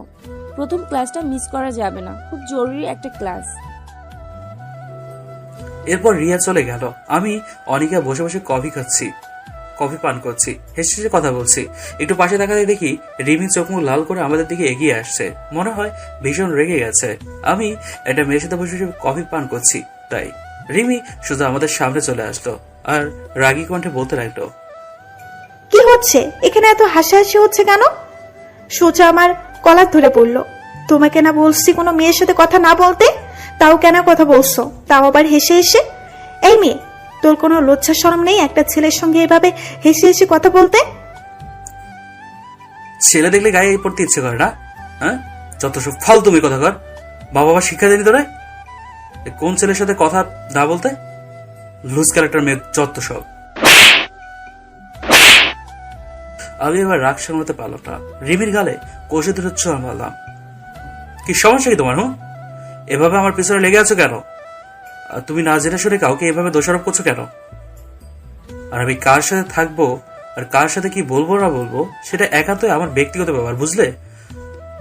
আর আমি অন্য মেয়েদের সাথে কথা বললে তোমার তো জ্বলে কেন? হ্যাঁ, কেন জ্বলে তোমার? কারণ আমি তোমাকে ভালোবাসি, অনেক বেশি ভালোবাসি। তুমি কেন বোঝো না? অন্য মেয়েদের সাথে তোমাকে দেখলে আমার অনেক কষ্ট হয়। তোমার পাশে আমি কোনো মেয়েকে সহ্য করতে পারি না। একটা ভুলের জন্য আমি তোমাকে হারিয়েছি। আমি আর কোনো ভুল করতে চাই না, আর তোমাকে হারাতে চাই না। প্লিজ তুমি আমাকে ফিরিয়ে দিও না। তোমাকে ছাড়া প্রতিটা রাত খুব কষ্টে কাটে। মনে হয় তোমাকে ছাড়া এই জীবন একেবারে অসম্পূর্ণ। তোমার এসব ন্যাকামি কান্না ভাল লাগছে না। আর কত নাটক করবে বলো তো? একবার নাটক করে তুমি আমার জীবন থেকে 11টা বছর শেষ করে ফেলেছো। আবার কি চাও তুমি? আবার কোন শাস্তি দিতে চাচ্ছ তুমি? তবে এবার নাটক করার দরকার নেই। তুমি বললে আমি এবারও এ শহর থেকে চলে যাব। তবুও প্লিজ আর কোনো নাটক করো না। আমি কোনো নাটক করছি না। আমি সত্যি তোমাকে অনেক ভালোবাসি। তোমাকে ছাড়া আমি বাঁচবো না মেহেদি। তাহলে মরে যাও, তোমাকে বাঁচতে কে বলেছে? তবুও তুমি আমার সামনে থেকে চলে যাও। তোমাকে আমার সহ্য হয় না। তোমাকে দেখলে আবার ভিতরটা রাগে জ্বলে যায়। আর কোনোদিনও আমার সামনে যেন তোমাকে না দেখি। রিমি হয়তো আবার এই কথাটা আশা করেনি। কেমন অবাক দৃষ্টিতে তাকিয়ে আছে আমার দিকে, আর চোখ দিয়ে টপ টপ করে নোলা জলগুলো গড়িয়ে পড়ছে। ঠিক আছে, তুমি যখন আমার মরণের শান্তি পাও তাহলে আমি তাই করব। আমি মরে গিয়ে তোমাকে চিরদিনের জন্য মুক্তি দিয়ে যাব। তখন আর কেউ তোমাকে ভালোবাসার কথা বলে ডিস্টার্ব করবে না। আমাকে দেখে আর কোনোদিন তোমাকে অসহ্য হতে হবে না। চলে যাব আমি অনেক দূরে। সেখান থেকে কেউ চাইলেও আর ফিরিয়ে আসতে পারে না। চিরদিনের জন্য হারিয়ে যাব। তখন আর কেউ তোমাকে ডিস্টার্ব করবে না। আমি এমনিতেই তোমাকে না পাওয়ার জন্য অর্ধেক প্রায় মৃত হয়ে গেছি। আর না হয় তোমার সুখের জন্য আমি চিরতরে চলে যাব না ফেরার দেশে। তবে শুনে রাখো, আমার ভালোবাসায় কোনোদিন নাটক ছিল না। তোমার বুকে মাথা রেখে সারা জীবন কাটাতে চেয়েছিলাম, কিন্তু তার মনে হয় আমার কপালে নেই। যাওয়ার আগে একটা কথা বলতে চাই, তোমাকে প্রচন্ড ভালোবাসি আমি, পাগলের মতো ভালোবাসি আমি। চলে যাচ্ছি আমি, পাইলে এই বিশ্বাসঘাতককে ক্ষমা করে দিও। এই বলে রিমি কান্না করতে করতে চলে গেল। কলেজের গেট দিয়ে বাইরে। ভাইয়া, এই সেই রিমি আপু যার জন্য তুমি বাড়ি ছেড়ে চলে এসেছিলে? আপু। তবে যাই বলো ভাইয়া, আপু তোকে ভীষণ ভালোবাসে, না হলে তোর সুখের জন্য এভাবে বলতে পারতো না। রিমি আপু যেভাবে কান্না করতে করতে চলে গেল, দেখ আবার তোর সুখের জন্য নিজের আবার কোনো ক্ষতি না করে বসে। আপুটা মনে হয় তোকে অনেক ভালোবাসে, সে ভীষণ কষ্ট পেয়েছে তোর কথায়। দেখলি না তুই যখন ওই কথাগুলো বললি, চোখ মুখে কেমন কষ্টের ছাপ দেখা গেল। হঠাৎ করে কলেজের সবাই দৌড়াতে লাগলো। কলেজের সামনে নাকি কোনো মেয়ে অ্যাক্সিডেন্ট করেছে। এই বলতে বলতে সবাই কলেজের গেট দিয়ে দৌড়িয়ে চলে গেল। এবার আমার মনে ভয় ঢুকে গেল, একটা মেয়ে অ্যাক্সিডেন্ট করেছে, তার মানে ওই মেয়েটা রিমি নয় তো? রিমি তো এইমাত্র বললো সে চিরদিনের জন্য চলে যাবে না ফেরার দেশে। এবার আমি দাঁড়িয়ে থাকতে পারলাম না, আমিও সবার সাথে দৌড়াতে লাগলাম। ভিড় ঠেলে যা দেখি তা আমি কোনোদিনও ভাবতেই পারিনি রিমি এমন কাজ করবে। হ্যাঁ, এটা রিমি ছিল, পুরো শরীরে রক্তে লাল হয়ে গিয়েছিল। কেউ কেউ বলছে নিজের ইচ্ছায় ট্রাকের সামনে চলে আসে। আমি রিমিকে কোলে তুলে নিয়ে তাড়াতাড়ি একটা হসপিটালে নিয়ে আসি। এরপর রিমিকে আইসিইউতে নিয়ে গেল। ভীষণ কান্না পাচ্ছে আমার। রিমি সত্যি সত্যি আমাকে ছেড়ে চলে যাবে? আমি তো রাগের মাথায় বলে দিয়েছি এসব কথা। তাই বলে পাগলিটা সত্যি সত্যি এমন কাজ করবে? নিজেকে খুব অপরাধী মনে হচ্ছে নিজের কাছে। আর যদি রিমির কিছু হয়ে যায় তাহলে আমি নিজেকে কোনোদিনও ক্ষমা করতে পারবো না, ক্ষমা করব না। একটা চেয়ারে বসে কান্না করতে লাগলাম। রিমি আমার কথা শুনে সত্যি সত্যি মরতে গিয়েছিল। এত ভালোবাসে পাগলিটা আমায়, আর আমি কিনা সেই ভালোবাসাকে অবহেলা করলাম। এখন নিজেরই মরে যেতে ইচ্ছে করছে আমার, প্রচন্ড কান্না পাচ্ছে আমার। কিছুক্ষণ পর দেখি রিয়া আর অনিকা আসলো, আর আমি তাদের দেখে কান্না থামাতে পারলাম না। হু হু করে কেঁদে দিলাম তাদের জড়িয়ে ধরে। ভাই কাঁদিস না, দেখিস রিমি আপুর কিছু হবে না, সব ঠিক হয়ে যাবে, দেখিস। প্রায় 2 ঘন্টা পর ডাক্তার সাহেব বের হলেন। আমি ডাক্তারের কাছে গিয়ে বললাম, ডক্টর সাহেব, আমার রিমি এখন কেমন আছে? আপনি রোগীর কি হন? আমি তার হাজবেন্ড হই। বলেন বলেন কি অবস্থা আমার রিমির? দেখুন, রোগীর অনেক রক্তক্ষরণ হয়েছে, এখনই 3 ব্যাগ ও পজিটিভ রক্তের ব্যবস্থা করুন। আমার রক্তের গ্রুপ ও পজিটিভ। প্লিজ আমার শরীর থেকে 3 ব্যাগ রক্ত দেন। 3 ব্যাগ রক্ত নেন, তবুও আমার রিমিকে বাঁচিয়ে দিন। আপনার শরীর থেকে কেবল 2 ব্যাগ রক্ত নেওয়া সম্ভব, আপনি আর 1 ব্যাগ রক্ত জোগাড় করুন। আমি দেব 1 ব্যাগ রক্ত, আমার রক্তের গ্রুপ ও পজিটিভ। আসেন আমার সাথে। কয়েক ঘন্টা পর ডক্টর বেরিয়ে আসলো আর বলল, চিন্তার কোনো কারণ নেই, রোগী এখন আশঙ্কা মুক্ত। 6 ঘন্টা পর রোগীকে কেবিনে দেওয়া হবে, তখন দেখা করবেন, তবে বেশি কথা বলবেন না। আমি ডক্টরের কথা শুনে চেয়ারে বসে পড়লাম আর শুকরিয়া আদায় করলাম মহান আল্লাহ তাআলার কাছে। 6 ঘন্টা পর রিমির জ্ঞান ফিরল আর কেবিনে দেয়া হলো। সবার প্রথমে আমি প্রবেশ করলাম কেবিনে। দেখি রিমি চোখ বুজে শুয়ে আছে। অনেক মায়াবী লাগছে আমার পাগলিটাকে। মনে হচ্ছে সারা জীবন বুকের মাঝে আগলে রাখি, যাতে কেউ কোনোদিন কষ্ট না দিতে পারে। আমি আস্তে আস্তে গিয়ে রিমির একটা হাত আলতো করে ধরলাম। রিমির সাথে সাথে চোখ মেলে তাকালো। কেন আমার পাগলামি করলে? আমি না রাগের মাথায় কি সব বলে দিয়েছি, তাই বলে রাগ করে আমাকে একা রেখে চলে যেতে চেয়েছিলে? তুমি যাকে আমার সাথে দেখিয়েছিলে সে আমার বোন হয়। তুমি তাকে বাজে কথা বলেছিলে, তাই তোমাকে চড়ার ওইসব কথাগুলো বলেছিলাম। তাই বলে আমাকে রেখে চলে যাবে? একবারও ভাবলে না তুমি? হ্যাঁ, তুমি চলে গেলে আমার কি হবে? কাকে নিয়ে সারা জীবন কাটাবো আমি? ছোটবেলা থেকে মা বাবার আদর পাইনি আমি। এখন যদি তুমি চলে যাও তাহলে কে আমায় আদর করবে? কে আমায় ভালোবাসবে? বলো না, কে ভালোবাসবে আমায়, বলো।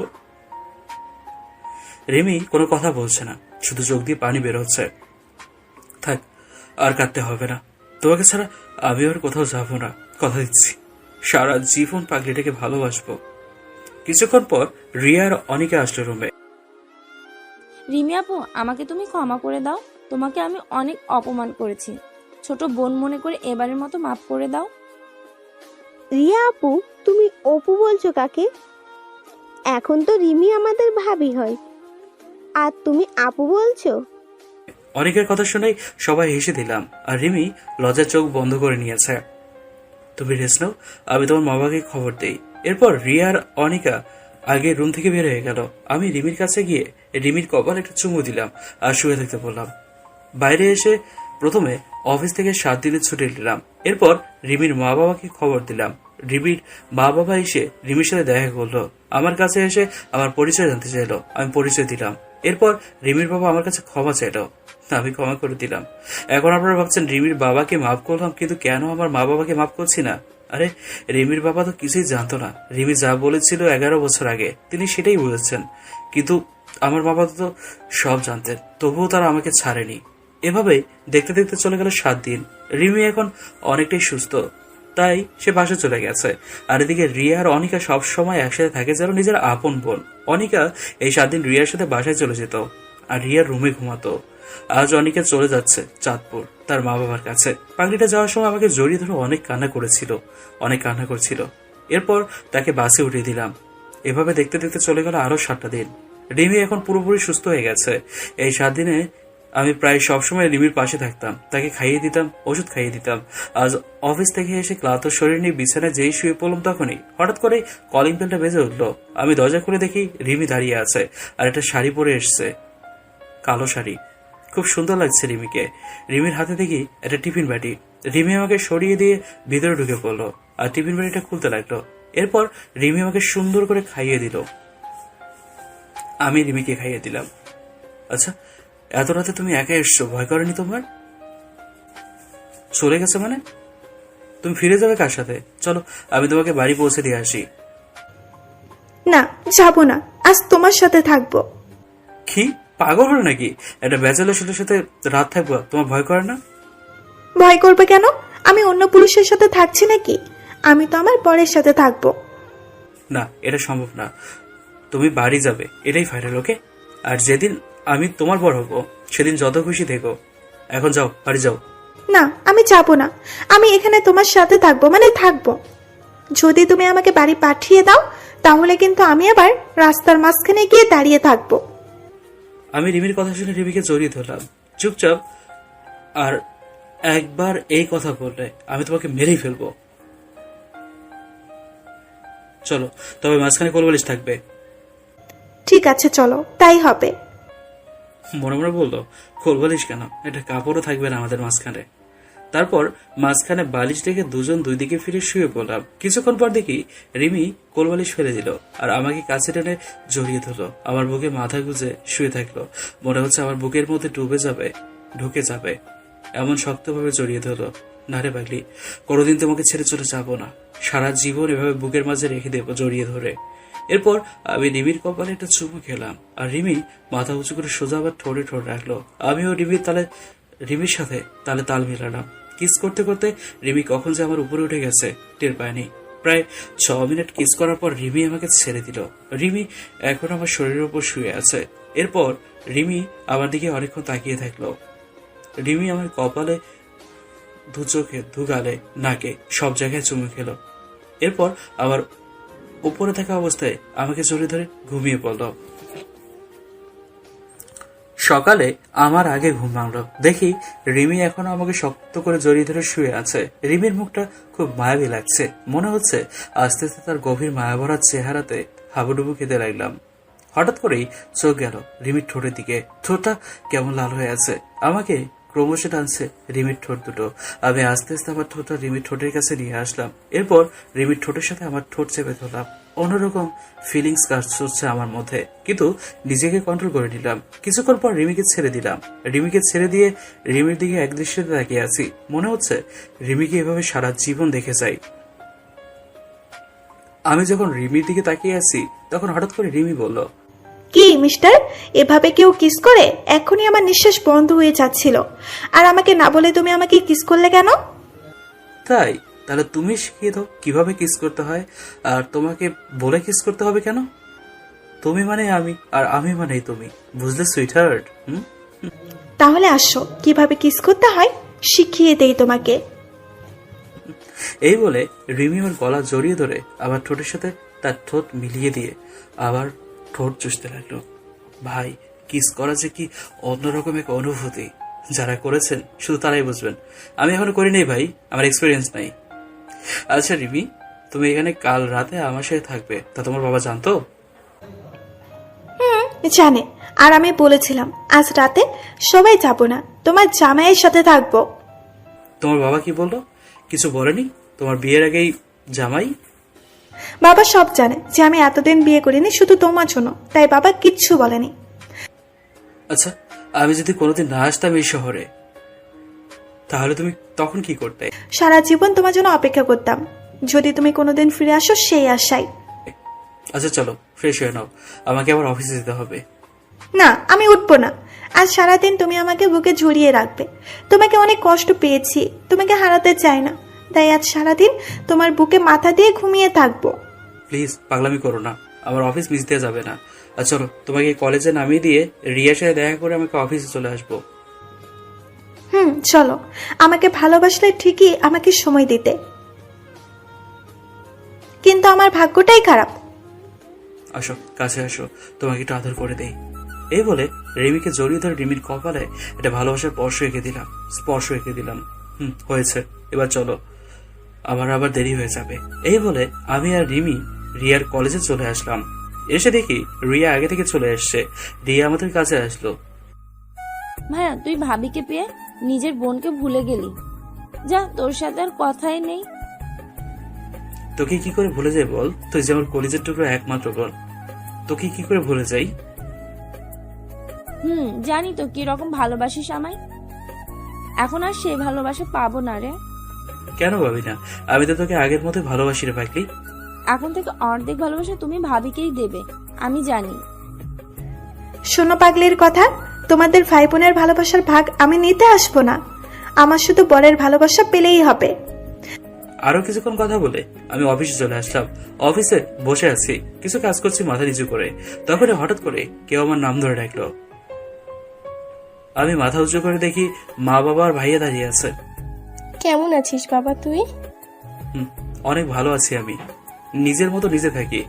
এখন আর কেউ অবহেলা করে না, কেউ অপমান করে না। 11 বছর আগের দিনগুলি থেকে এখন 1000 গুণে ভালো আছি। এমন ভাবে বলিস না বাবা, আমরা আমাদের ভুল বুঝতে পেরেছি বাবা, আমাদের সবাইকে তুই মাফ করে দে বাবা। আচ্ছা, তোমরা বলতে পারো তোমরা কি ভুল করেছিলে? মানুষ একবার ভুল করে, দুইবার ভুল করে, কিন্তু আমার বেলা যে তোমরা পুরো ছোটবেলায় ভুল দিয়ে আমার শিশুকাল নষ্ট করে দিয়েছ। তোমরা একবারও ভাবনি যে ছেলের এখন মা বাবার ভালোবাসার দরকার, সেই ছেলে জীবনে কি পেয়েছে তোমাদের কাছে? আমি এতটাই পথ ছিলাম যে তোমাদের কাছে একদিনও ভালোবেসে আমার নাম ধরে ডাক দাওনি। এমনকি ওই বাড়িতে আমার জন্য রান্না পর্যন্ত তোমরা করনি। আমারও তো ইচ্ছে হতো যে মা বাবা বোন ভাইয়ের সাথে এক টেবিলে বসে খাবার খাবো, কিন্তু তোমরা কি মনে আছে আমাকে খাবার টেবিল থেকে দূর দূর করে তাড়িয়ে দিয়েছিলে? হ্যাঁ, সেই সময় যখন আমাকে ছেলে হিসেবে মেনে নেননি, তাহলে কেন এখন আবার আমাকে ফিরিয়ে নিতে আসছেন কেন? আর আপনি যেদিন রিমির জন্য আমাকে মেরেছিলেন, সেদিন আমার জন্য কি আপনার একটু মায়া হয়নি? আমি মারা গেছি কি বেঁচে আছি আপনার একটু খোঁজ নেননি? তবে সেদিন আমি যদি মারা যেতাম, তাহলে সবচেয়ে বেশি খুশি মনে হয় আপনারই হতেন। সেই মারের কারণে আমার শরীরে প্রচুর ব্যথা ছিল। তার কিছুদিন পর আবার আপনি বিনা অনে আমাকে মেরেছিলেন। সেদিন আমি আপনার পা ধরে ছটফট করেছিলাম, কেন জানেন? আপনার আগের মারের কারণে শরীরে প্রচুর ব্যথা ছিল আমার, তাই সেদিন আমি সহ্য করতে পারছিলাম না মারগুলো। আর মা, আমি তো তোমার ছেলে, তাই না? ছেলে যত বড় অন্যায় করুন না কেন, ছেলের কষ্ট মা কোনোদিনও সহ্য করতে পারে না। আর তুমি ছেলের হাজার কষ্টে তোমার মুখ দিয়ে কোনো কথা বের হয়নি, এমনকি আবার কোনো খোঁজ পর্যন্ত নাওনি। আমি নিজের মতো নিজে অনেক ভালো আছি, আমার কোনো পরিবার লাগবে না। আর এমন পরিবার আমি কোনোদিনও চাইব না যে তারা নিজের সন্তানকে মেরে ফেলতে একটুও ভাবে না। বাবা, তুই আমাদের ক্ষমা করে দে বাবা। তুই চলে যাওয়ার পর তোর মা এমন কোনো দিন নেই তোর জন্য কাঁদেনি। তোর তো সব রাগ অভিমান আমার সাথে, তাই না? আচ্ছা ঠিক আছে, তুই না হয় তোর মায়ের জন্য তুই ফিরে চল বাবা। মা কেন আমার জন্য কান্না করবে? হ্যাঁ, কেন কান্না করবে? আমি তো তোমাদের কাছে অসহ্য বিরক্তের কারণ ছিলাম। আমি চলে যাওয়াতে তো তোমাদের খুশি হওয়ার কথা। তাহলে কেন প্রতিদিন কান্না করছো? আচ্ছা মা, বলো তো, যদি রিয়া না থাকতো তাহলে আমার কি হতো? কি আর হবে? কোনোদিন ঘরে পড়ে মরে থাকতাম, যখন আমার দেহটা প্রচুর গন্ধ বের হতো তখন তোমরা হয়তো ঠিক টের পেতে। তার আগে তোমরা কোনোদিন আমার খোঁজ দিতে না, তাই না মা? আমি যদি সেদিন বাড়ি থেকে চলে না আসতাম, তাহলে হয়তো আমি বেঁচে থাকতাম না। তোমাদের অবহেলা আর অত্যাচারে আমি হয়তো বেশি দিন বেঁচে থাকতে পারতামও না। আর একটা কথা, আমি আপনাদের ছেলে না। আমার কাছে আর কোনোদিনও ছেলের দাবি নিয়ে আসবে এটা। আপনাদের ছেলেকে আপনারা সবাই মেরে ফেলেছেন, খুন করেছেন। আমি আপনাদের ছেলে না, বুঝলেন? এই বলে আমি চলে আসলাম বাইরে। এই কয়েকদিনে আমার অফিসের অন্যান্য পুলিশগুলো জেনে গেছে আমার পুরনো জীবন কাহিনী। আমি একটা চায়ের দোকানে বসে আছি, একটা মানুষ এসে আমার পাশে বসলো। খুব চেনা চেনা লাগছে মানুষটাকে। হ্যাঁ, মনে পড়েছে, আমার স্কুলের টিচার তিনি। ইনি সেদিন যদি চিঠির বিষয়টা একটু ভালো করে পরীক্ষা করতো তাহলে হয়তো সেদিন অন্যরকম কিছু হতো। যা হবার হয়ে গেছে, এখন আর পুরনো কথা তুলে লাভ নেই। আসসালামু আলাইকুম। ওয়ালাইকুম আসসালাম। কেমন আছেন স্যার? ভালো বাবা, কিন্তু আমি তো তোমাকে ঠিক চিনতে পারলাম না। স্যার, আমি মেহেদি। 11 বছর আগে একটা চিঠির জন্য আমার বাবা আমাকে অনেক শাস্তি দিয়েছে। মনে আছে? মনে আছে স্যার? মনে আছে বাবা, সেদিন ভুলটা আমারই ছিল বাবা। আমি যদি একটু বিষয়টা ভালোভাবে দেখতাম তাহলে তোমাকে এত কষ্ট সহ্য করতে হতো না। পরের দিন এসে সেই মেয়ে আমার কাছে সব খুলে বলে যে তোমার কোনো দোষ নেই। তারপর থেকে তোমাকে আর স্কুলে খুঁজে পাই না বাবা। তুমি আমাকে ক্ষমা করে দাও বাবা। না স্যার, এতে ক্ষমা চাওয়ার কি আছে? আর আপনি তো জেনে শুনে ভুল করেননি। তারপর স্যারের চা বিস্কুট খাইয়ে আমি আবার অফিসে চলে আসি। কিন্তু অফিসে এসে দেখি মা বাবা আর ভাইয়া সেখানে বসে আছে আমার জন্য। কি ব্যাপার, আপনারা এখনো জানি কেন? আমি বলেছি না আপনাদের ছেলে এখানে থাকে না। যদি না মানতে চান তাহলে একটা মিসিং কমপ্লেন করে যান। কবে হারিয়েছে, কি কারণে নিখোঁজ হয়েছে, সব ডিটেলস দিয়ে যান। যদি বেঁচে থাকে তাহলে আপনাদের ছেলে আপনাদের কাছে আবারও ফিরে আসবে। বাবা, আর কত কষ্ট দিবি আমাকে বল? তোর জন্য এমন কোনোদিন নেই যে কাঁদিনি। তোকে কাছে পেয়েও তোর সাথে ঠিকমতো কথা বলতে পারছি না। আমিও তোমাদের সাথে একটু কথা বলার জন্য সব সময় তোমাদের কাছে ছুটে যেতাম, কিন্তু তোমরা আমাকে অপমান ছাড়া কিচ্ছু করোনি, কিচ্ছু পাইনি তোমাদের থেকে। কেন ভাই, এরা এখানে কেন? তোর কাছে কি চাই এরা? নাকি এখানে এসেছিস বলে এদের সহ্য হচ্ছে না, নাকি আবার তোকে অপমান করতে এসেছে? হঠাৎ করেই রিয়া রিমি এসে উপরের কথাগুলো বলল। রিয়া, বোন আমার, চুপ কর তুই। এরা তোদের ছেলের মিসিং কমপ্লেন করাতে এসছে। তাদের ছেলেটাকে 11 বছর আগে নিখোঁজ হয়ে গেছে। তুই একটু অপেক্ষা কর, আমি এদের কাজটা শেষ করে আসছি। আপনাদের কিছু বলার আছে? যদি না থাকে তাহলে এখন আসতে পারেন। আমি আবার আমার বোনকে একটু বাসায় পৌঁছে দিতে যাব, কারণ এই বোনটি ছাড়া আমার যে পৃথিবীতে কেউ নেই। মা আমার কথা শুনে কান্না করেই যাচ্ছে। মায়ের কান্না দেখে আমার ভীষণ কষ্ট হতে লাগলো। একদমই সহ্য হচ্ছে না মায়ের কান্না। কিন্তু আমি কিছু না বলে রিয়া আর রিমিকে নিয়ে চলে আসলাম তাদের বাসায় পৌঁছে দিতে। আমাদের বাসা আর রিমির বাসা একই এলাকাতে, তাই 3 জন একসাথে চলে আসলাম। ভাই, তুই কি মনে করবি আমি জানি না, কিন্তু তুই চলে যাওয়ার পর মা তোর জন্য খুব কান্না করতো, সবসময় নিজেকে দোষারোপ করতো। আমি মাকে প্রায় কান্না করতে দেখতাম। আমারও মায়ের কান্না দেখে খুব কষ্ট হচ্ছে রে, কিন্তু কোনো এক চাপা রাগ আর অভিমানে আমি তাদের থেকে দূরে সরে আছি। প্রথমে রিমিকে পৌঁছায়, তারপর রিয়াকে পৌঁছায় আমি চলে আসলাম সেখান থেকে। রিয়ার কথা শুনে ভীষণ কষ্ট হচ্ছে। তাহলে কি বাবা মা তাদের ভুল বুঝতে পেরেছে? ধুর, আমি এত চিন্তা কেন করছি? আমি আর কোনোদিনও তাদের কাছে যাব না। আমার শৈশবকাল সবচেয়ে কষ্টে কেটেছে শুধু তাদের জন্য।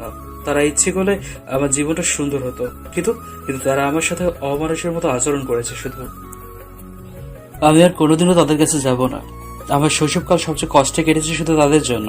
তারা ইচ্ছে করলে আমার জীবনটা সুন্দর হতো, কিন্তু তারা আমার সাথে অমানুষের মতো আচরণ করেছে। রিয়া ও রিমিকে বাসায় পৌঁছে আমি আবার অফিসে চলে আসলাম। বিকেলে রিমি আমার কাছে ফোন দেয়। আচ্ছা, বিকেলে আমাকে একটু ঘুরতে নিয়ে যাবে? তুমি চলে যাবার পর আজ পর্যন্ত কারোর সাথে ঘুরতে চাইনি, মানে রুম থেকে বেশি বের হতাম না। প্লিজ বিকেলে নিয়ে চলো আমাকে। বিকালে যে আমার একটা কাজ আছে, খুবই গুরুত্বপূর্ণ কাজ। তুমি রাগ করো না, কাল বিকালে তোমাকে শিওর বেড়াতে নিয়ে যাব। প্লিজ লক্ষ্মীটি, এবার রাগ করে না। থাক, তার আর দরকার নাই। আমার ঘুরতে যাওয়ার আর ইচ্ছা নাই। এই 11 বছর যখন একা একা থাকতে পেরেছি, তখন সারা জীবন রুমের মধ্যে একা থাকতে পারবো। তুমি থাকো তোমার কাজ নিয়ে। প্লিজ লক্ষ্মীটি, আমার রাগ করে না। আমার কিছু বলার আগেই রিমি ফোনটা কেটে দিল। পাগলিটা মনে হয় অনেক রাগি আছে, কিন্তু আমার এই কাজটা আগে করতে হবে। সত্যি রিমি একা একা কোনোদিনও বের হয়নি। আজ কত আশা নিয়ে বললো, কিন্তু আমি তার ইচ্ছাটা মাটি চাপা দিয়ে দিলাম। তারপর বিকালে সাহেব কাজে গেলাম। কাজটা শেষ করতে করতে সন্ধ্যা হয়ে গেছে। কাজে এতটাই ব্যস্ত ছিলাম যে রিমিকে একটা ফোন দেওয়ার সময় পাইনি। বাসায় এসে ফ্রেশ হয়ে যে একটু বিশ্রাম নিতে যাব, তখনই আবার কলিং বেলটা বেজে উঠল। আমি বিরক্ত ভাব নিয়ে দরজা খুলে দিলাম। সামনে তাকিয়ে দেখি রিমি দাঁড়িয়ে আছে। চোখ দুটা রাগের কারণে লাল হয়ে আছে। মনে হয় পাগলিটা খুব রেগে আছে। হঠাৎ করেই রিমি আমাকে জড়িয়ে ধরে কান্না করে দিল। কুত্তা, তোকে আজ গলা চেপে মেরে ফেলবো। আর আমি একটা বানর ফাজিল, আমি রাগ করে আছি সেটা জেনেও তুই কেন আমাকে ফোন দিলি না? তুই জানিস না তোরা আমি পাগলের মতো ভালোবাসি। কুত্তা, তুই আমার রাগ না ভাঙিয়ে আর আমি ঘুমাচ্ছিস, তাই না? আমি রিমিকে আরেকটু শক্ত করে জড়িয়ে আমার বুকের সাথে মিশিয়ে দিলাম। রিমি আমার বুকে মুখ গুজে দাঁড়িয়ে আছে আর আমার টি শার্ট ভেজাচ্ছে কান্না করে। হে পাগলি আমার কান্না করো না, প্লিজ কান্না থামাও। তোমাকে যে আমি পাগলের মতো ভালোবাসি, তুমি বোঝো না? আসলে অনেক ব্যস্ত ছিলাম, তাই ফোন দিতে পারিনি। আর আমি এইমাত্র বাসায় এসে ফ্রেশ হলাম। এ দেখো, আবার চুলে এখনো পানি লেগে আছে। না, আমি কোনো কথা শুনবো না। তুমি অনেক খারাপ। তুমি জানো আমি কতটা কষ্ট পেয়েছি তুমি ফোন দাওনি বলে? সে বিকেল থেকে মন খারাপ করে বসে আছি। আচ্ছা লক্ষ্মীটি আমার, এইবারের মতো আমাকে মাফ করে দাও। আর কোনোদিনও তোমার কথা অমান্য হবো না। তুমি যা বলবে তাই শুনবো। তোমার একটাই শাস্তি, আমাকে সারা রাত তোমার বুকের সাথে জড়িয়ে ধরে রাখতে হবে আর 1 মিনিট পর পর আমাকে কিস করতে হবে। যদি পারো তাহলে তোমাকে আমি ক্ষমা করে দিব। কি 1 মিনিট পর পর চুমু দিতে হবে? আমি পারবো না। আর তুমি আমার বুকে সারা রাত থাকবে মানে? তুমি আজ রাতেও আমার সাথে ঘুমাবে? কেন, কোনো সমস্যা? আমি আমার স্বামীর সাথে থাকবো, কার কি সমস্যা হবে? আর যদি বেশি কথা বলো তাহলে 30 সেকেন্ড পর পর চুমু খেতে হবে কিন্তু। না, আগেরটাই ঠিকই আছে, আমি রাজি আছি। তারপর রিমি আমার দিকে মাথা উঁচু করে সোজা আমার ঠোঁটে তার ঠোঁট লাগিয়ে দিল। তারপর আমাদের আর কোনো হোশ নেই। রিমি কিস করতে করতে আমার মাথাটা এমন ভাবে তার ঠোঁটের কাছে চেপে ধরেছে, মনে হচ্ছে আমার ঠোঁট দুটি ছিঁড়ে খেয়ে ফেলবে। এরপর আমি রিমিকে জোর করে ছাড়িয়ে দিলাম। রিমি হাঁপাচ্ছে একইভাবে, আমিও হাঁপাচ্ছি। আমি রিমিকে কোলে তুলে নিলাম, নিয়ে বিছানায় ফেলে দিলাম। আমি রিমির পাশে শুয়ে পড়লাম। রিমি আমার বুকের উপর উঠে আমার গলা জড়িয়ে ধরে আবার চোখের দিকে একদৃষ্টিতে তাকিয়ে আছে। আমিও রিমির চোখের দিকে তাকিয়ে আছি। এবার রিমি আস্তে আস্তে তার ঠোঁট নিচে নামাতে লাগলো। রিমির ঠোঁট দুটো ক্রমশই কাঁপছে। তারপর আস্তে আস্তে রিমি তার ঠোঁট দুটো আবার ঠোঁটের সাথে মিলিয়ে দিল।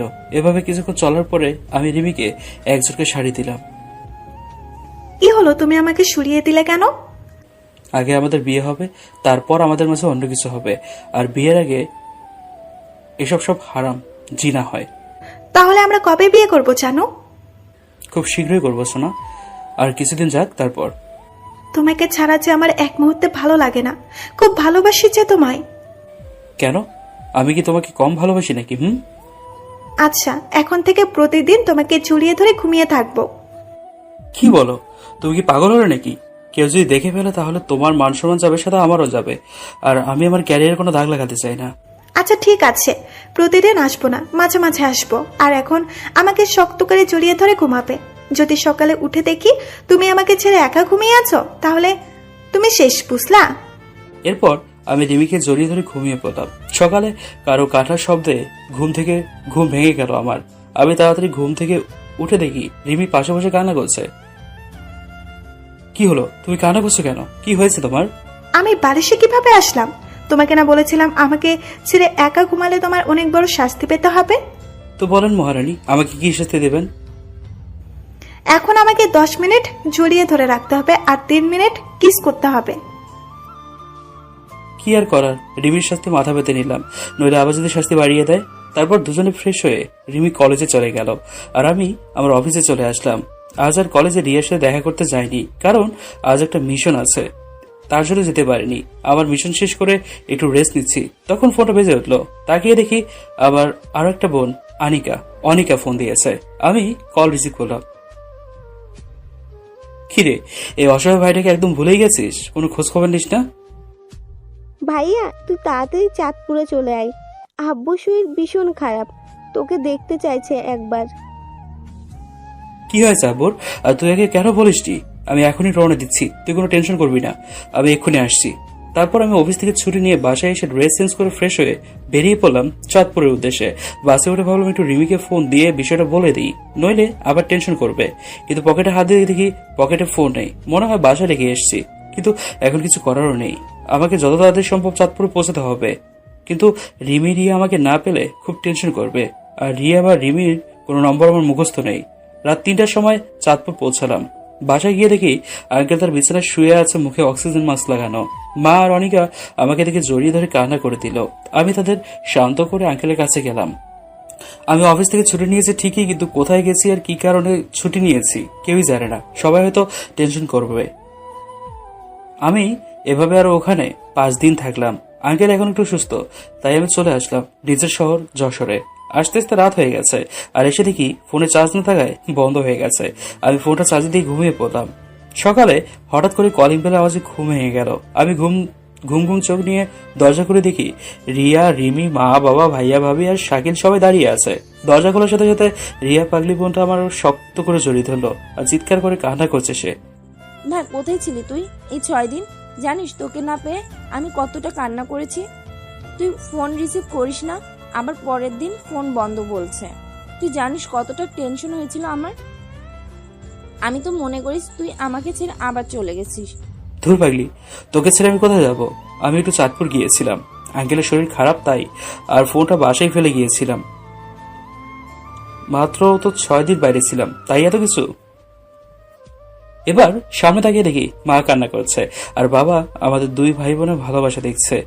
রিমির দিকে তাকিয়ে দেখি আমি তো অবাক, এ 6 দিনে কি করছে পাগলিটা চেহারা। রিমির চোখ দিয়ে টপ টপ করে পানি পড়ছে। শুধু মা বাবা আছে তাই কিছু বলতে পারছে না। যদি মা বাবা না থাকতো তাহলে হয়তো এত সময় আমার মুখের 12টা বাজা দিত চুমু খেয়ে খেয়ে। তুই চাঁদপুর গিয়েছিলি তা আমাদের একটু বলে যাবি না? জানিস কত চিন্তা হয়েছিল তোর জন্য। তোমরা আবার আমার কথা কবে থেকে ভালোবাসা শুরু করলে?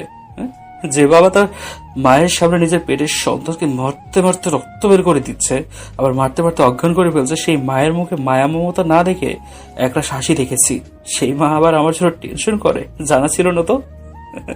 তোমাদের থেকে 11টা বছর দূরে থেকেছি, তোমরা আমার কোনো খোঁজ খবর নাও। আর আজ মাত্র 6 দিন বাইরে ছিলাম, তাই আবার এত দরদ, আবার টেনশন করছো। টেনশন করছো তোমরা? তোমাদের কোনো টেনশন করতে হবে না। এতদিন যেভাবে ছিলাম আর এখনো সারা জীবন এভাবে থাকতে পারবো। আমার পাশে তোমাদের কারো লাগবে না, শুধু এই পিচ্ছি বোনটা আমার পাশে থাকলেই চলবে। রিয়া, তোর বাবা মাকে ভিতরে আসতে বল, আমি চা বানিয়ে আনছি। তাহলে যদি আবার তোর কাছে আমার নামে যদি বদনাম করে, তাই তোর মা বাবাকে ভিতরে বসতে বল। আমার কথা শুনে মা জোরে জোরে কান্না করে দিয়েছে। তারপর বাবা মাকে টানতে টানতে বাইরে চলে গেল। মা বাবা আগে এগিয়ে যাচ্ছে, তারপর ভাইয়া আর সবার পরে ভাবি। আমি ভাবিকে আস্তে করে ডাক দিলাম। ভাবি আমার কাছে আসলো। ভাবি, আপনি হয়তো সবকিছু জানেন আমার বিষয়ে। মা মনে হয় আমাকে নিয়ে টেনশন করে, আপনি একটু মাকে দেখে রাখবেন ভাবি। ভাবি চলে যাওয়ার পর আমি ফ্লোরে বসে জোরে জোরে কান্না করতে লাগলাম। যে মায়ের কষ্ট আমি সহ্যই করতে পারি না, আজ আমি মায়ের কান্না করতে বাধ্য করালাম। মা আমার জন্য কান্না করছে। মায়ের কান্না থেকে বুকটা একদম ফেটে যাচ্ছে কষ্টে। রিয়া আর শাকিল আমাকে শান্ত করলো। তারপর শাকিল একটু বাইরে গেল কিছু খাবার আনতে, আর রিয়া চা বানাতে গেল। আর আমি প্রথমে যা বলেছিলাম তাই হলো। পাগলিটা আমাকে একা পেয়ে জড়িয়ে ধরে কপালে, মুখে, নাকে, ঠোঁটে, দাড়িতে অসংখ্য চুমু খেতে লাগলো। একদম পাগলের মতো করছে রিমি। মনে হচ্ছে আমি 6 দিন না 6 বছর পর বাড়ি আসলাম। রিমি কোনো কথা বলছে না, আমার বুকে মাথা গুঁজে পুপি পুপি কান্না করছে। হে পাগলি, আর কান্না করতে হবে না, আমি চলে এসেছি তো। তুই কোনো কথা বলবি না, কুত্তা, হারামি, বানর, ফাজল, শিয়াল, বনবিড়াল। আমাকে বলে যাবি না তুই? চল আমরা এক্ষুনি বিয়ে করব। আমি কোনো কথা শুনবো না, এক্ষুনি কাজে অফিসে গিয়ে বিয়ে করব। প্লিজ শান্ত হও, পাগলামি করো না। আমাদের বিয়ের সময় মা বাবা, ভাইয়া ভাবি সবাই উপস্থিত থাকবে, তারপর বিয়ে করব। ঠিক আছে পাগলি, আর কষ্ট দেব না। কিছুক্ষণ পর শাকিল কিছু নাস্তা কিনে আনলো। তারপর সবাই মিলে নাস্তা করে নিলাম। এরপর সবাই একসাথে বাইরে বের হলাম। রিয়া, রিমি আর শাকিল বাসায় চলে গেল, আর আমি অফিসে চলে আসলাম। আসতে একজন বলতো, স্যার আপনি এসছেন। আপনার খোঁজ করতে প্রতিদিন 2টা মেয়ে আসতো, আর সেদিন যে 2টা মানুষ এসেছিল, একটা মহিলা আর একটা পুরুষ, তারাও প্রতিদিন আসতো আপনার খোঁজ করতে। বুঝেছি, আপনি যান, আমি দেখছি। মেহেদি ভাই নিজেকে আর কত কষ্ট দেবেন বলেন? আর তাছাড়া আপনার মা বাবা আপনার থেকে বেশি কষ্ট পাচ্ছে, তাই সবকিছু মান অভিমান ভুলে গিয়ে আপনি মা বাবার কাছে ফিরে যান। শফিক ভাই বলল, তিনি আমার সাথেই চাকরি করে। দেখি কি করা যায়। মায়ের কান্নার বাবা চাপা কষ্ট আবারও সহ্য হচ্ছে না। আবারও খুব ইচ্ছে করে বাবা মায়ের ভালোবাসা পেতে, কিন্তু কি করব বলেন ভাই। আমার জীবনের সব ঘটনার সব তো তার সবকিছু তো আপনি জানেন না, তাই এই কথা বলছেন। আমার জায়গায় আপনি হলে সব বুঝতেন। তারপর আমি অফিসের কিছু কাজ করতে লাগলাম। তখনই আমার ফোনটা বেজে উঠলো। আমি ফোন হাতে নিয়ে দেখি রিয়া ফোন দিয়েছে। ভাইয়া তুই তাড়াতাড়ি বাসায় আয়, মা সেই সকাল থেকে কান্না করছে, কিছু খায়নি এ পর্যন্ত তোর জন্য। মায়ের প্রেশার বেড়ে গেছে, তুই তাড়াতাড়ি চলে আয়। কি বলিস তুই? একটু ওয়েট কর, আমি এখনই আসছি। আমি তাড়াতাড়ি বাইক নিয়ে চলে আসলাম মায়ের কাছে। দেখি মায়ের কাছে রিয়া, বাবা, ভাবি সবাই বসে আছে। আমি আসা মাত্রই রিয়া আমার কাছে আসলো। মায়ের কিছু হবে না, আমি চলে এসেছি, আর কিছু হবে না মায়ের। আমি গিয়ে মায়ের মাথার কাছে বসে মায়ের মাথায় হাত রাখলাম। মা আমার স্পর্শ পেয়ে চোখ খুললো আর তাকিয়ে দেখে আমি বসে আছি। মা মনে হয় আমাকে তার পাশে আশা করেনি, তাই অশ্রু ভরা চোখে আমার দিকে তাকিয়ে আছে। কেন এসেছিস তুই? যা, তোর আশা লাগবে না। আমি মরে গেলে তোর শান্তি হয়, তাই না? তুই আমাদের ভুলের জন্য ক্ষমা করবি না যখন, তখন আর বেঁচে থেকে লাভ কি বল? যা, তুই চলে যা। আমি মারা গেলে তখন এসে জানাজা দিয়ে যাস। তুই আমাকে আর কাঁদাস না বাবা, তোর জন্য আমি বছর কেঁদেছি। আমি আর পারছি না বাবা, আমাকে তুই মাফ করে দে। তবুও তুই আমাদের ছেড়ে দূরে থাকিস না বাবা। আমি মায়ের চোখের পানি মুছে দিয়ে বললাম, না মা, আমি আর যাবো না তোমাদের ছেড়ে। তোমাকে আর কান্না করতে হবে না, কিন্তু যদি আবার আমাকে অপমান আর কষ্ট দাও, আমি আবার চলে যাব। আর এবার চলে গেলে কিন্তু আমি আর কোনোদিনও আসবো না, আর আমাকে অনেক আদর করতে হবে। কিন্তু মা কোনো কথা না বলে আমাকে জড়িয়ে ধরে কান্না করে দিল। আমাকে কি ক্ষমা করে দিস, নাকি আমাকেও আবার খাওয়া দাওয়া বন্ধ করে দিয়ে অসুস্থ হয়ে পড়বো? তারপর আমি বাবাকে জড়িয়ে ধরলাম। না বাবা, তোমাদের তো সেই কবে মাফ করে দিয়েছি, শুধু তোমাদের উপর একটু চাপা অভিমান জমা ছিল আমার, তাই তোমাদের থেকে দূরে ছিলাম। এরপর ভাবিকে খাবার আনতে বললাম। মাকে খাবার খাইয়ে দিয়ে ওষুধ খাইয়ে দিয়ে আমি চলে আসতে যাবো, তখন বাবা বলল, কোথায় যাচ্ছিস তুই? আমি একটু পুলিশ স্টেশনে যাব, তারপর কাজ শেষ করে বাসায় চলে যাব। কেন, তুই আবার কোন বাড়িতে যাবি? তুই অফিস শেষ করে তোর সব জিনিসপত্র নিয়ে আজই তোর এই বাড়িতে চলে আসবি। কিন্তু বাবা। কোনো চিন্তা না, এইটা তোর বাড়ি, আর তোর বাড়িতে তুই থাকবি। আমি কোনো কথা শুনতে চাই না। ঠিক আছে বাবা, আমি সময় মতো চলে আসবো। এরপর আমি অফিসে চলে আসলাম। সব কাজ শেষ করে আবার কিছু প্রয়োজনীয় জিনিসপত্র নিয়ে চলে আসলাম নিজের বাড়িতে। বাড়ি এসে দেখি বাবা, মা, ভাইয়া সব আমার জন্য অপেক্ষা করছে। আমি আসামাত্র ভাইয়া আমার কাছ থেকে ব্যাগটা নিয়ে নিল। ভাইয়া কি করছো? আমি পারবো নিতে। এরপর ভাইয়ার সাথে রুমে চলে আসলাম, আমার সেই পুরনো রুম যেখানে আমার শৈশব কেটেছে। রুমটা বেশ পরিষ্কার করে রেখেছে, হয়তো আমি এসছি বলে রুমটা পরিষ্কার করেছে, নইলে আমার মতো একটা ছেলের রুম কে গোছাবে। রুমে কিছুক্ষণ বসে জিনিসপত্রগুলো বের করলাম। তারপর রিমির কাছে ফোন দিলাম আর সব খুলে বললাম রিমিকে। রিমি শুনে খুব খুশি হলো। মনে হয় আমার থেকে রিমি বেশি খুশি হলো, কারণ এবার আমার আর রিমির বিয়ে হবে এই জন্য। তারপর আমি বাইরে আসলাম, এসে দেখি রিয়া, মা, বাবা সব এক জায়গায় বসে গল্প করছে। আমি কি রিয়াকে বললাম, রিয়া আমি রুমে আছি, আমার খাবারটা দিয়ে যাস। আচ্ছা ভাইয়া, তুই রুমে যা, মা বাবার খাবার হয়ে গেলে আমি তোর জন্য খাবার নিয়ে আসছি। কেন, মেহেদি রুমে খাবে কেন? মেহেদি আমাদের সাথে খাবার টেবিলে বসে খাবে। তোর মা তো ঠিকই বলেছে, তুই আয় আমাদের সাথে খাবার খাবি। না মানে, এ বাড়িতে কোনোদিন একসাথে খাইনি, সবসময় রুমে বসে একা একা খাবার খেয়েছি, তাই ভাবলাম আজও রুমে খাবার খাবো। বাবা, তোর কি আমাদের উপর এখনো অভিমান আছে যে আমাদের সাথে না বসে রুমে গিয়ে খাবি? অভিমান থাকলে কি আর বাড়িতে আসতাম? আচ্ছা ঠিক আছে, তোমাদের সাথে বসে খাবো। এরপর সবাই মিলে খেতে বসলাম। মা আমার পাশে বসে আছে। হঠাৎ করে মা আমার দিকে এক লোকমা খাবার এগিয়ে দিল আমাকে খাইয়ে দেওয়ার জন্য। আমি কোনো কিছু না ভেবে ছলো ছলো চোখে খেয়ে নিলাম। এই প্রথম মায়ের হাতে খাবার খাচ্ছি। আজ আমি অনেক খুশি, আমার পরিবারকে আমি আবার ফিরে পেয়েছি। আমরা খাবার শেষ করে যখন উঠতে যাবো তখনই কলিং বেলটা বেজে উঠলো। রিয়া গিয়ে দরজা খুলে দিল আর সামনে দাঁড়িয়ে আছে রিমি। কি ব্যাপার ভাবি, এত রাতে শ্বশুর বাড়ি কি জন্য এসেছেন? নাকি আমার ভাইয়াকে ছাড়া একা একা থাকতে ভালো লাগছে না? রিমি বেশ লজ্জা পেল রিয়ার কথায়। রিয়া, কে এসেছে রে রিয়া? তোমাদের ছোট বৌমা এসেছে তার বরের সাথে দেখা করতে। এই পিচ্ছি, খুব পেকে গেছিস তাই না? দাঁড়া, কাল তোর জন্য একটা রিক্সা চালক ধরে নিয়ে এসে বিয়ে দিয়ে দিব। বললেই হলো তাই না? আমার জন্য আমার ভাইয়া। মা রিমি, এদিকে এসো আর আমাদের সাথে খাবি আয়। তারপর আমরা কিছুক্ষণ মিলে গল্প করলাম, যে যার রুমে চলে গেল। আর রাত অনেক হয়েছে বলে রিমি এখানে থেকে গেছে। রিমি রিয়ার কাছে থাকবে, তাই তারা দুজনে রিয়ার রুমে চলে গেল।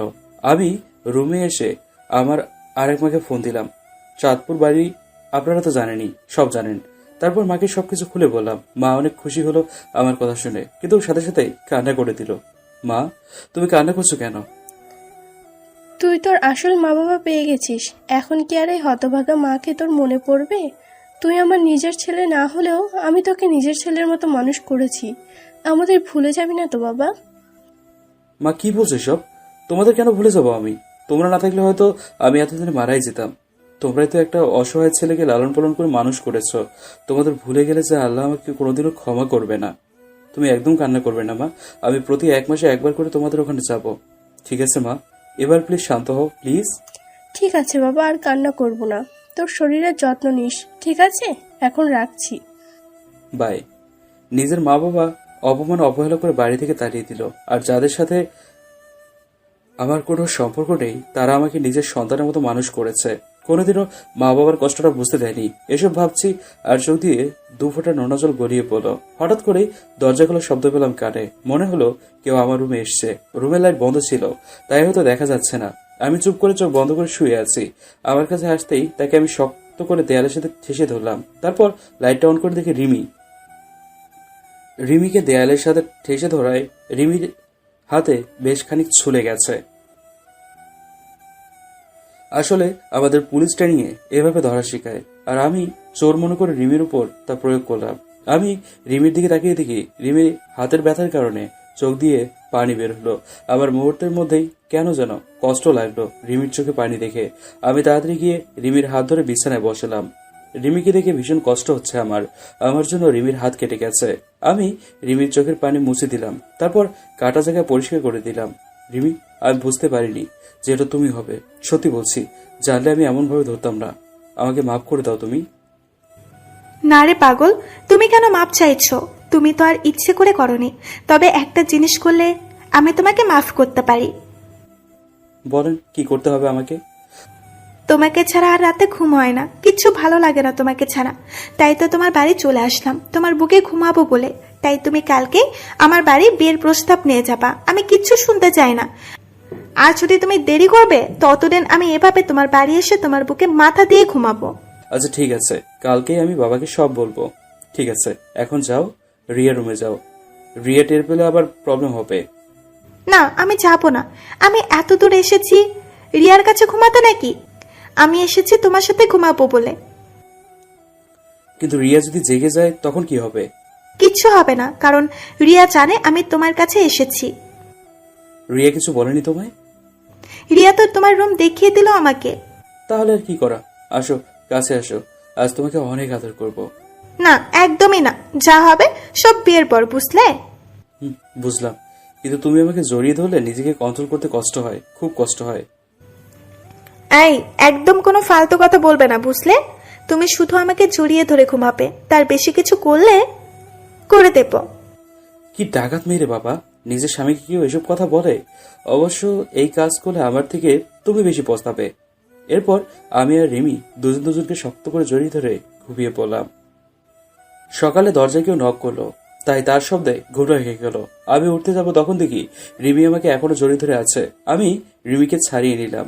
এখন যদি মা বাবা দরজার ওপাশে থাকে তাহলে কি হবে? আমি আস্তে আস্তে দরজার কাছে গেলাম। কে দরজার ওপাশে? রিয়া বলল, ভাইয়া আমি। তাড়াতাড়ি দরজাটা খোল। আমি এবার একটু স্বস্তির নিঃশ্বাস নিলাম, তারপর দরজা খুলে দিলাম। কিরে, এত চিল্লেছিস কেন? কি হয়েছে? তারপর আমি রিমিকে ডাকতে লাগলাম। রিমি আমার গলা ধরে টান দিয়ে তার মুখের কাছে নিয়ে গিয়ে অনবরত চুমু খাচ্ছে।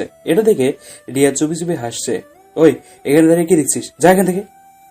এই বলেই ভেংচি কেটে চলে গেল। রিমি, এই রিমি, উঠো, মা তোমাকে নিচে ডাকছে।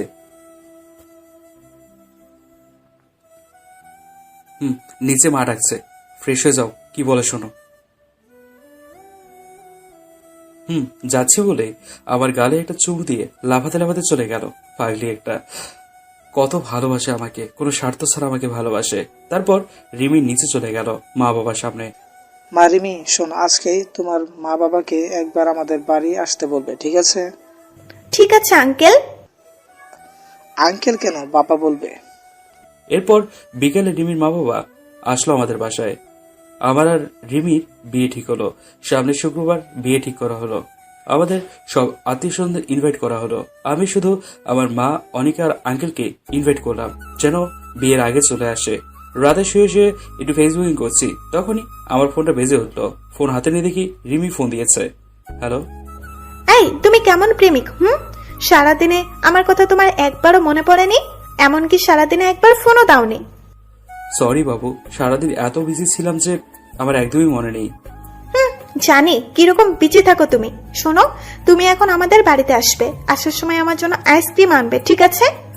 কি, এত রাতে আমি কোথাও যেতে পারবো না। তুমি না আসলে কিন্তু আমি তোমার বাড়িতেই চলে আসবো।